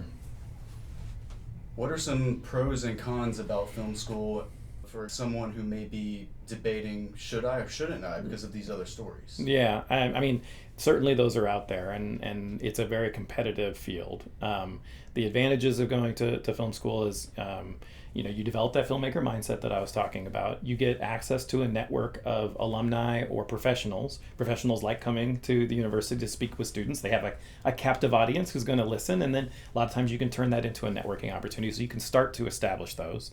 It's a sort of a protected moment to try some things out, right? You're in school, you can try out different things, figure out where your voice is and that kind of thing in a way that isn't necessarily dependent on your paycheck. And then a lot of our students can take advantage of the honors college, which allows you to do an honors thesis. So you can leave college as an undergrad with a calling card film and say, like, here is my thesis film. So again, when somebody says, I really like what you're doing here, I really like talking to you, have you ever made anything? You can say, yes. Not only did I make something, but it was vetted by faculty who looked at it and said, like, yes, this is connected to the theory and history and lineages of filmmaking and makes sense and is legible to those who are in the industry. Back in the day in film, it used to be short, like silent clips, you know what I mean? Whereas today on social media, we have short form, but we also have, audio, music, dialogue to go with the visuals. So, like I said before, it's definitely growing and easier to do and still make that short form or long form content. And the form, right? You start to see this development of the narrative film as opposed to the cinema of attractions, which were more like viral videos in the 1900s and early teens, where it was like short that were silent, that were all about motion, and then you start to get the evolution of narrative. So I would say more cyclical than evolution. What's your favorite genre of wardrobe? My favorite genre of wardrobe? Yes. Gosh. He asked everybody this, don't worry. Yeah. Cut there. My favorite genre of wardrobe. We'll cut after, just keep going. That's a good question. We have plenty of card.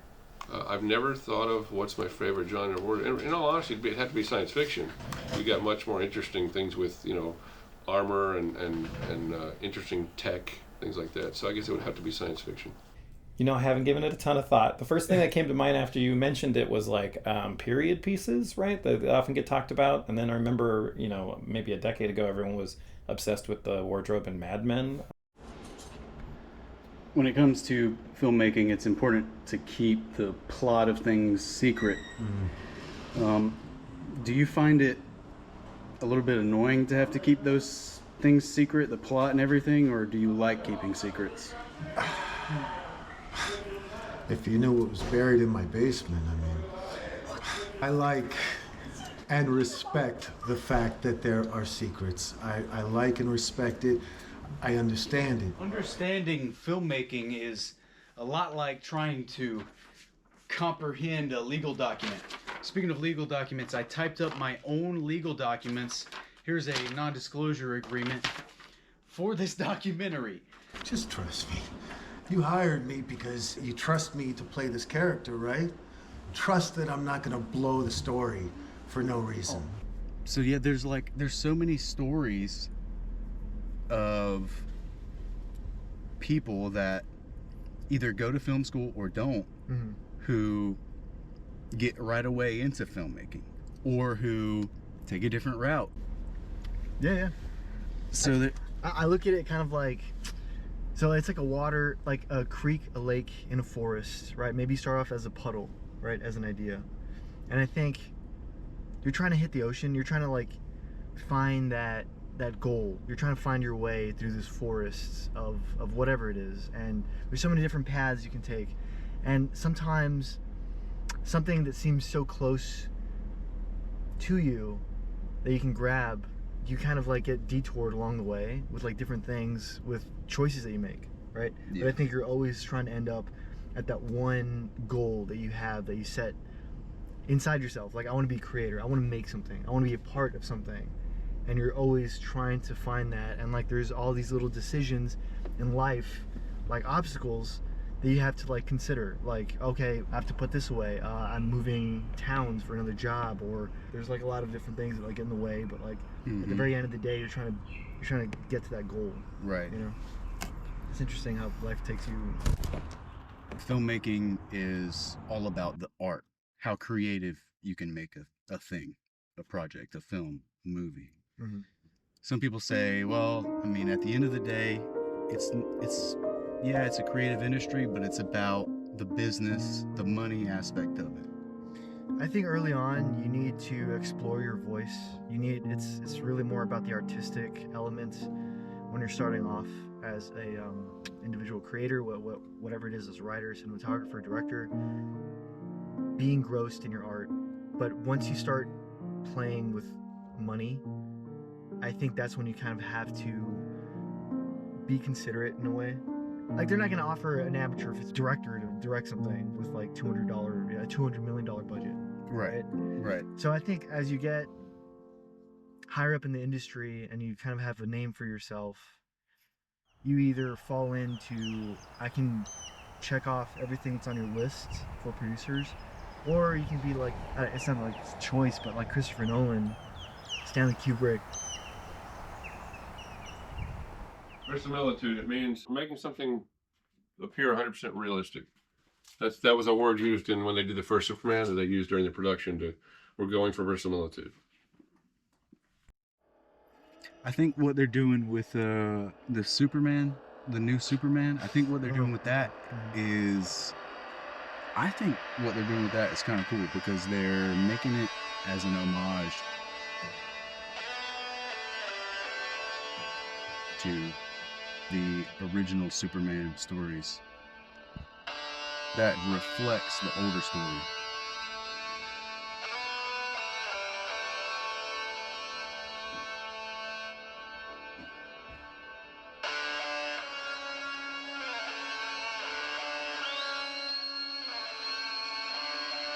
The original. Yeah, the original Superman. Yeah. Yeah. And even the way it was filmed, I know, what was that one shot with him flying with his face up against the camera? And he's holding that ice thing? He's not holding the ice, but he's just like flying. And people were like, why does this look weird? Worst thing I've ever seen in my life, that some people think that hyperbole. Yeah. And he's like, oh, well, we used a real camera and we used his actual face. We didn't CGI him. They're cooking. These Superman flight scenes are about to go crazy. To be a critic, yeah, I think maybe they just did not have the money, but at the same time, you got to look at it from the perspective of that technology was very new. Maybe they didn't have the know-how to, all right, we got to get this crane, we got to have a giant green screen wall, we got to close the studio in, we got to do the crane and make this exact angle and come down, and then match the background that we overlay with that exact same angle. It's crazy. Like, it would have been impossible. It would have been so technical and impossible to do that. The way to do it was to make it look bad. But from their perspective, it was amazing.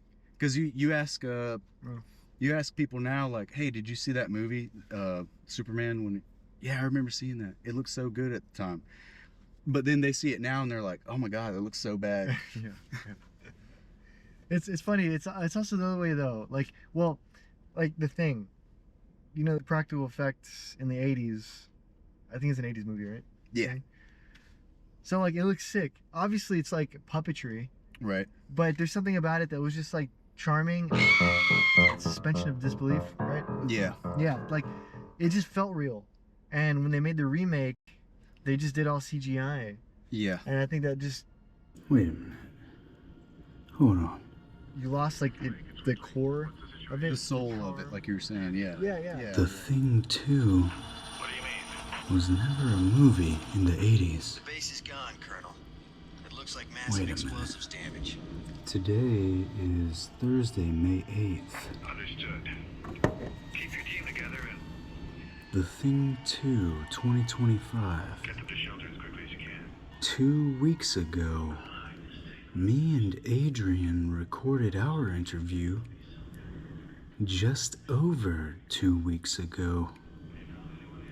What's going on? What is your favorite genre of films? My favorite genre is psychological thriller. With the advent of AI and different tools in AI, are there any concerns with people in the film industry? You mentioned AI. Yes and no. Can you talk a little bit more about that, maybe? Yeah, I think it's causing a concern, and I was happy to see that the unions responded by trying to come up with some protection to standardize, like this is how we're going to treat it, and this is how our likeness is going to work within that. I think that was an important step. I think it's probably going to evolve similarly to other technological changes in the industry, and that it's going to hurt entry-level positions, and we're going to have those entry-level positions learn how to work with it, right? But at the end of the day, it's a technology that works on creating derivative material, right? It looks at what is a part of what has come before, and then it thinks about how to recreate something with a prompt based on what's come before. So the data set is limited in that way, right? The human mind is not. And so if you were making derivative content in the past, this could be a problem for you. But we really try and get you to sort of like develop your individual voice and come up with something original that comes from you, and that should be AI proof. So that's what we sort of stressing to our students.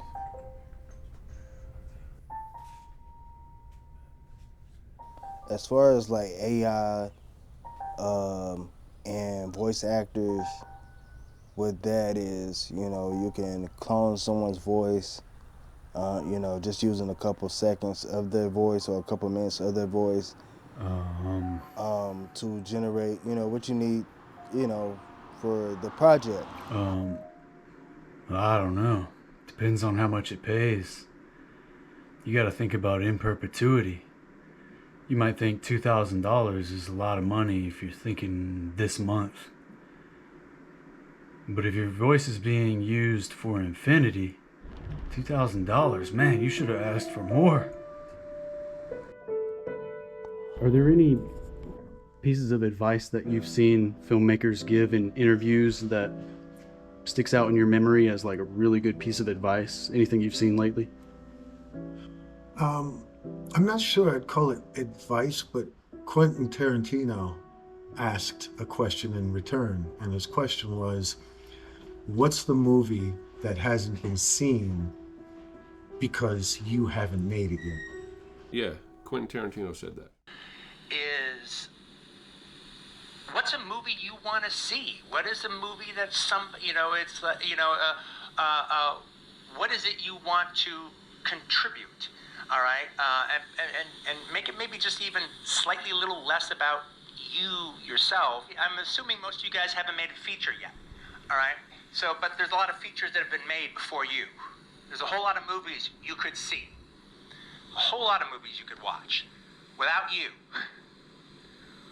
What's the movie that we have never seen because you haven't made it? And make that movie. My advice as far as like when it comes to Is there anything that is on your mind? I don't want to pry too deeply here, but is there anything on your mind creative-wise. Is there like a movie that hasn't been seen? Yeah, that because you I haven't made it yet? Yeah. Humpty Dumpty falling up the wall.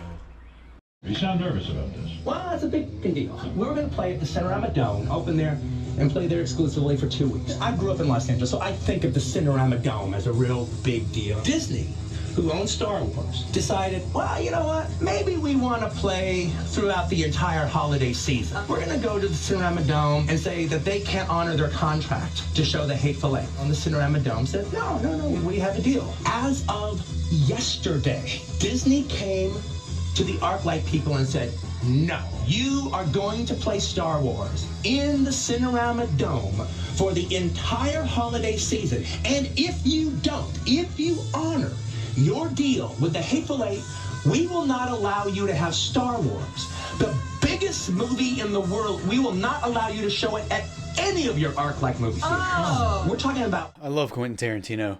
He's got this peculiar way of doing and dealing with things. My advice to Quentin is, maybe they're just trying to recover a little bit of their debt. Disney has a massive, massive debt. Oh, 1 second. Okay, I'm back. Model making is one of the aspects of filmmaking that requires the most artistic, hands-on capabilities. Model making is maybe one of the most overlooked and most diminishing aspects of filmmaking. Hopefully it makes a comeback. Are you concerned about a little bit of like maybe losing practical special effects? I am also concerned with the fact that CGI and now AI takes over a lot of the practical effects work.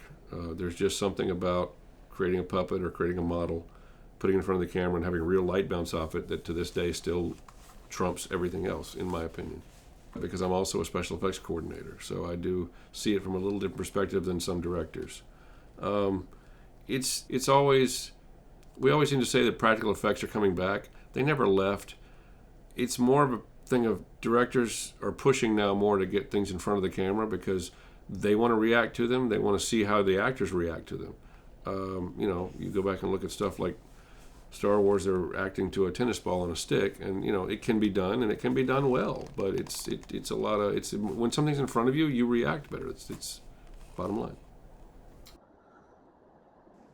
So I've come to the conclusion about maybe my idea was taken, or I've come to this conclusion that I couldn't have even made the idea if I wanted to at that point in my life, and the idea itself needed to be taken from me and given into the hands of someone more capable of getting it done. Where I was headed about concepts and how there's kind of collective consciousness, I think, when a good idea is born, wherever it is born, it occurs to other people, maybe simultaneously, maybe after that, I don't know.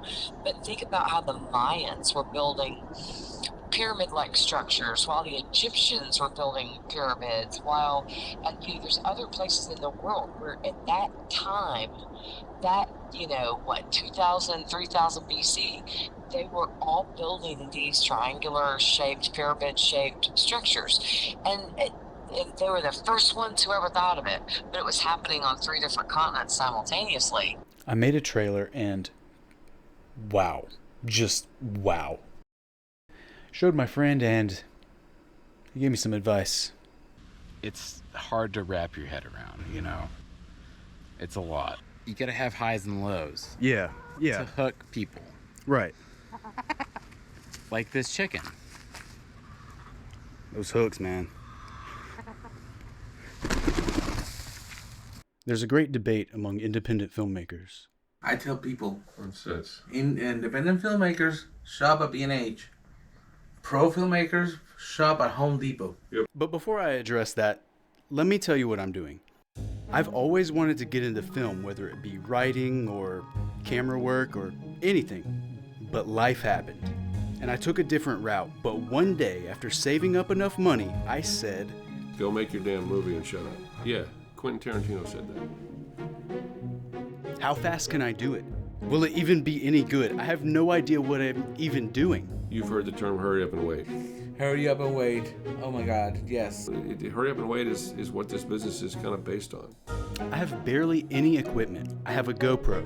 I don't have a microphone. I only have about $2,000 that I'd saved up after working. Will this even turn out well?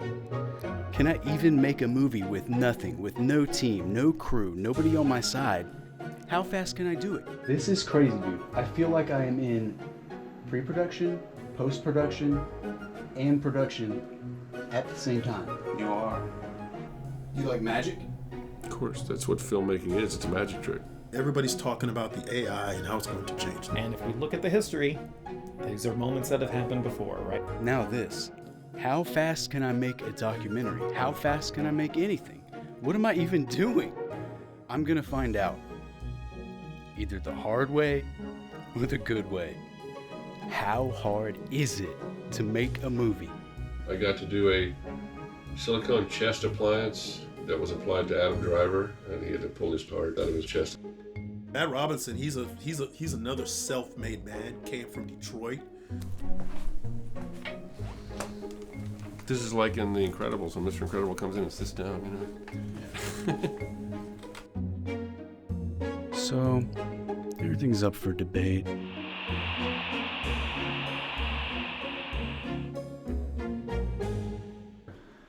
So this is the John Wick documentary trailer. They're making a documentary about how they made John Wick, the struggles they went through. Is the pain worth it? Yeah, it's just a lot of pain. Them having doubts, them not being able to find the money to fund it because they did it independently. We were a tiny little movie. We're shut down. I don't know how you find $6.5 million by Monday.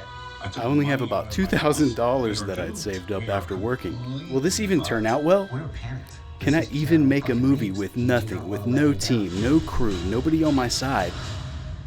Everything about this documentary is so similar to what I'm doing, but on a huge level. This is either genius or the worst thing I've ever made. Will this even turn out well? How fast can I do it? Will it even be any good? I have no idea what I'm even doing.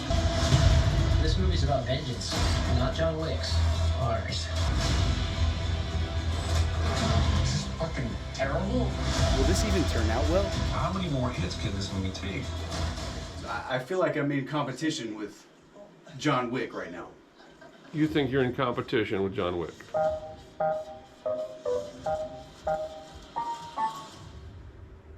I can't compete against this. I don't know, man.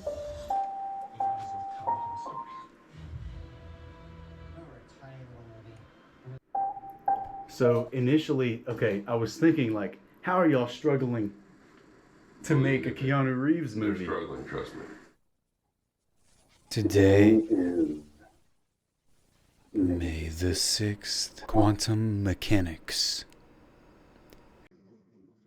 It's complicated. The uncertainty principle. Okay, let's try this again. Today is May the 6th. The next day. The uncertainty principle.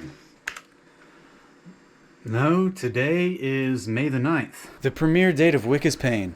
Uncertainty indeed. Take any two properties of filmmaking. If you have a director and a cinematographer,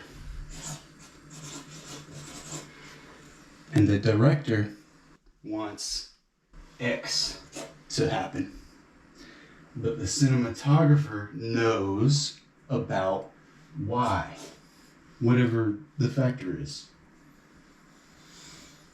The properties of the director and the cinematographer may be at odds with one another, and there's resistance. Okay?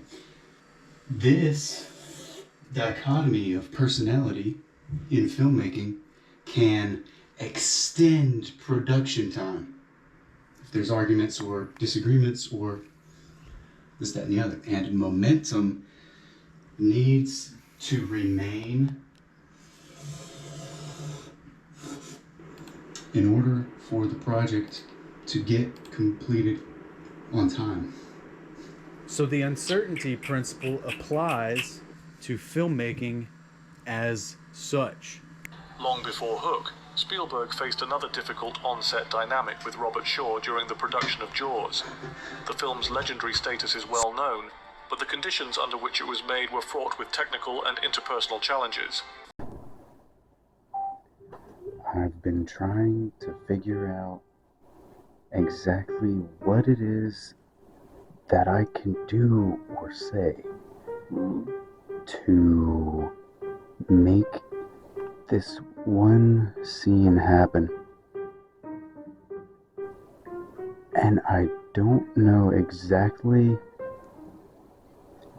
how. I've thought about it over and over and over and over and over and over, constantly. Okay.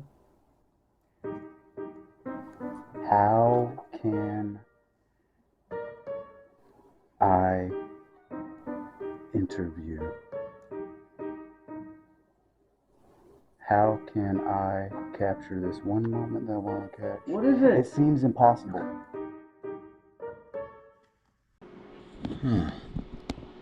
4 hours ago. Monday, May the 12th. No, I'm gonna be 63 and I'm going, that was my dream. I literally was like, I want to do this the rest of my life, please. I will never take it for granted. It is a privilege, and I know it is, and I feel that way. Thinking about that too, an almost 63-year-old Tom Cruise. One of the standout lines in the movie was, "Our lives are the sum of our choices." Right? And when you think about that and you reflect on that, is there a moment in your life that stands out for you that maybe even defines this journey? I think there's moments that define this journey, and there's moments of being willing to, when I was laying there in taps and I was trying to absorb everything. You're in an explosive situation which jeopardized the entire my life, my dreams, that this is who I am. For me, it's stories and cinema. The potential to be able to travel the world And change the world in a big way or small, through a film or even something simple like the way we drive. I study traffic patterns, which could save real lives. And I've discovered the more you know, the easier it will be for you to make a film. This time I went through, I said, you know what? When I read it, I just went, this is it. This is exactly it. When you drive past an accident, it's not like anyone else. As you drive past, you know you have to do something about it because you know you're the only one that can really help.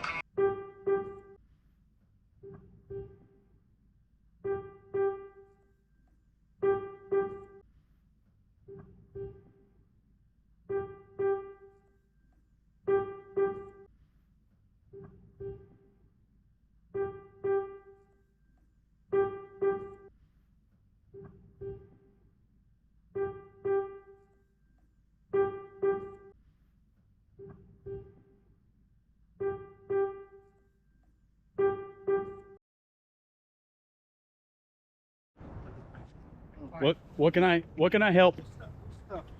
Let's get all. I don't know, any of this is not mine. I think that's right. This is all. All right. Who's in the driveway? I am. Okay, let's move out the driveway. Yep. We're wrapped at the house. Yep. Okay. I'm about to send the text to say yes, but I can't lie. This was the hardest thing I have ever done. I had no script, I had no plan, and I went into this with 3 words as guiding principles: serendipity, synchronicity, and uncertainty. And I learned more than I ever could have if I didn't do this. I learned that maybe I'm not a filmmaker. I don't know. What are you? Maybe you're a bird photographer. Northern Perula.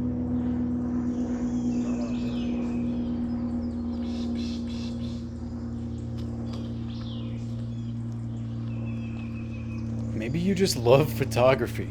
Maybe you're a podcaster. Maybe you're a rapper. Maybe you're a musician. Maybe you're an artist. What route will you take?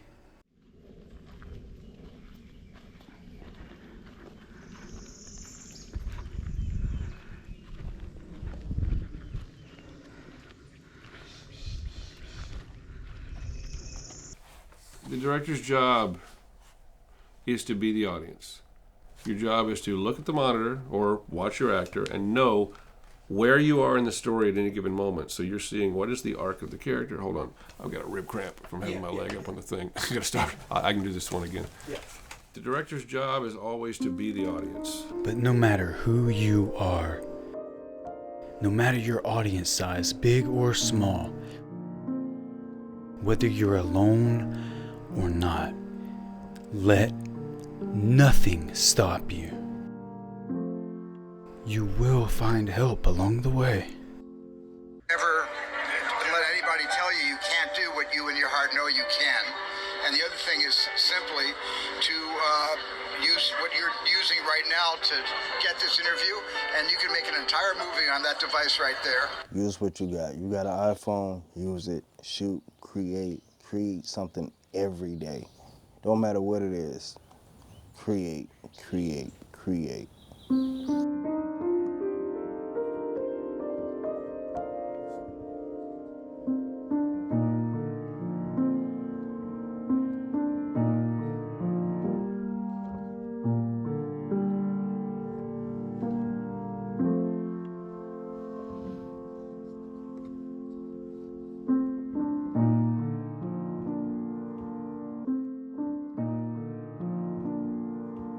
These empty theater parking lots don't mean a declining market at the box office. It means filled homes.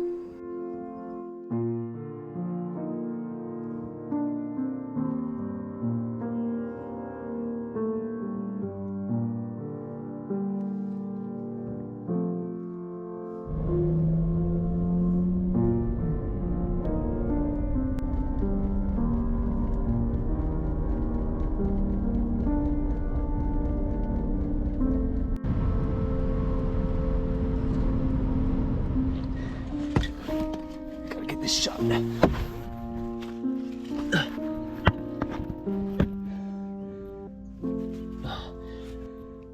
Okay. I started this with just a GoPro with the intention of making a promo video for camera operating. Where is it? Ended up going on an entire journey making this entire documentary and finding a potential solution to a major problem. Tighty. Lifty loosey. That's right.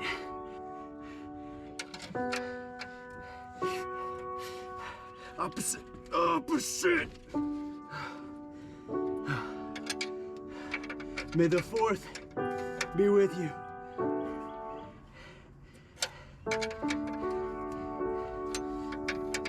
May the 4th be with you. Come on. Get off. There we go. From the outside, I know it doesn't seem like this, but this was the hardest thing I have ever done. I had no script, I had no plan, and I went into this with 3 words as guiding principles: serendipity, synchronicity, and uncertainty. I mean, think about this. How terrible of an idea is it to quit your job to pursue something that is not going to make you any money? I'm about to be homeless now, which I guess isn't funny, but you know what? This shot right here was all worth it. Somehow I was thinking, I've got to get there. I've got to get there. I've got to get there. I've got to get the sun right before it goes below the trees. And think of this. I got the shot just as it was going below the trees. Maybe it's not that amazing, but...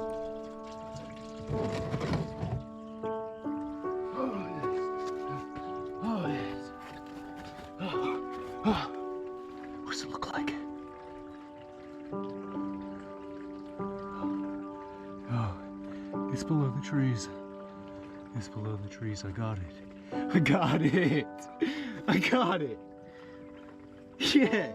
Without ever speaking a word, I asked the universe for help, and somehow every uncertainty answered. All the synchronicities, the Trinidad and Tobago connection, all the shots that kept lining up perfectly in edit.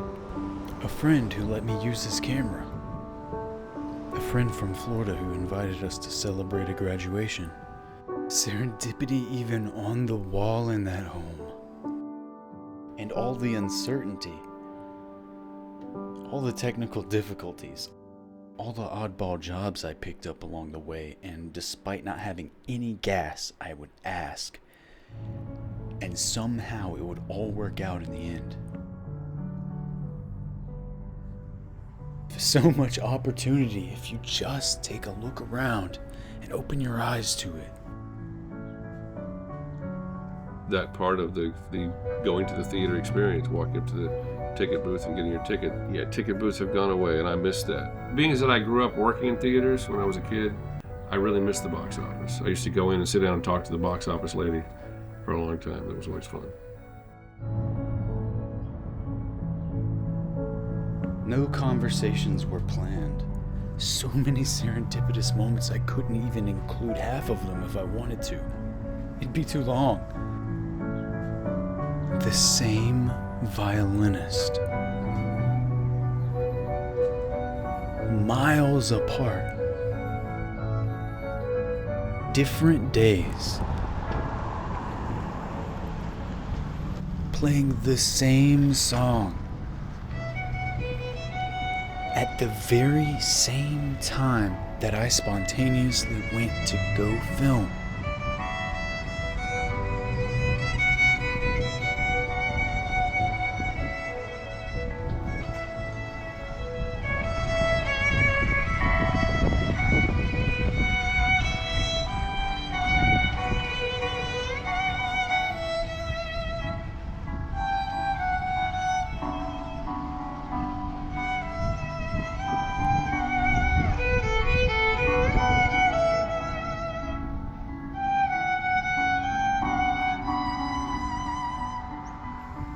I couldn't have planned any of this if I wanted to.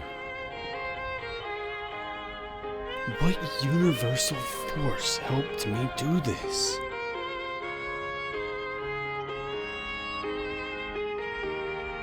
I don't even know if you'll be able to see what happened. In my eyes, something magical took place. All of the perfect imperfections, all the serendipities, all the uncertainty, all the synchronicities amounted to, well,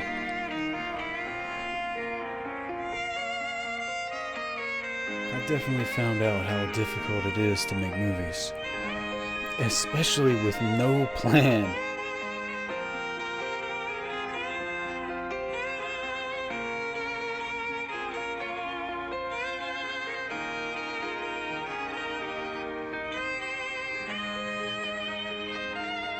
Just a vision. Just an idea.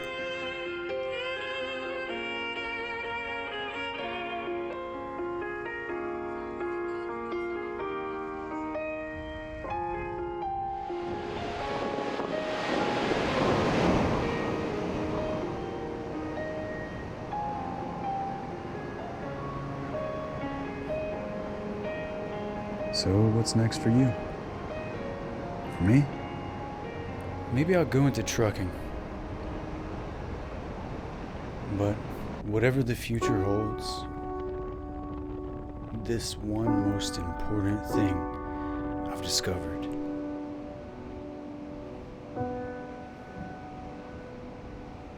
In life, we all have the same story, but a little different if you just look close enough.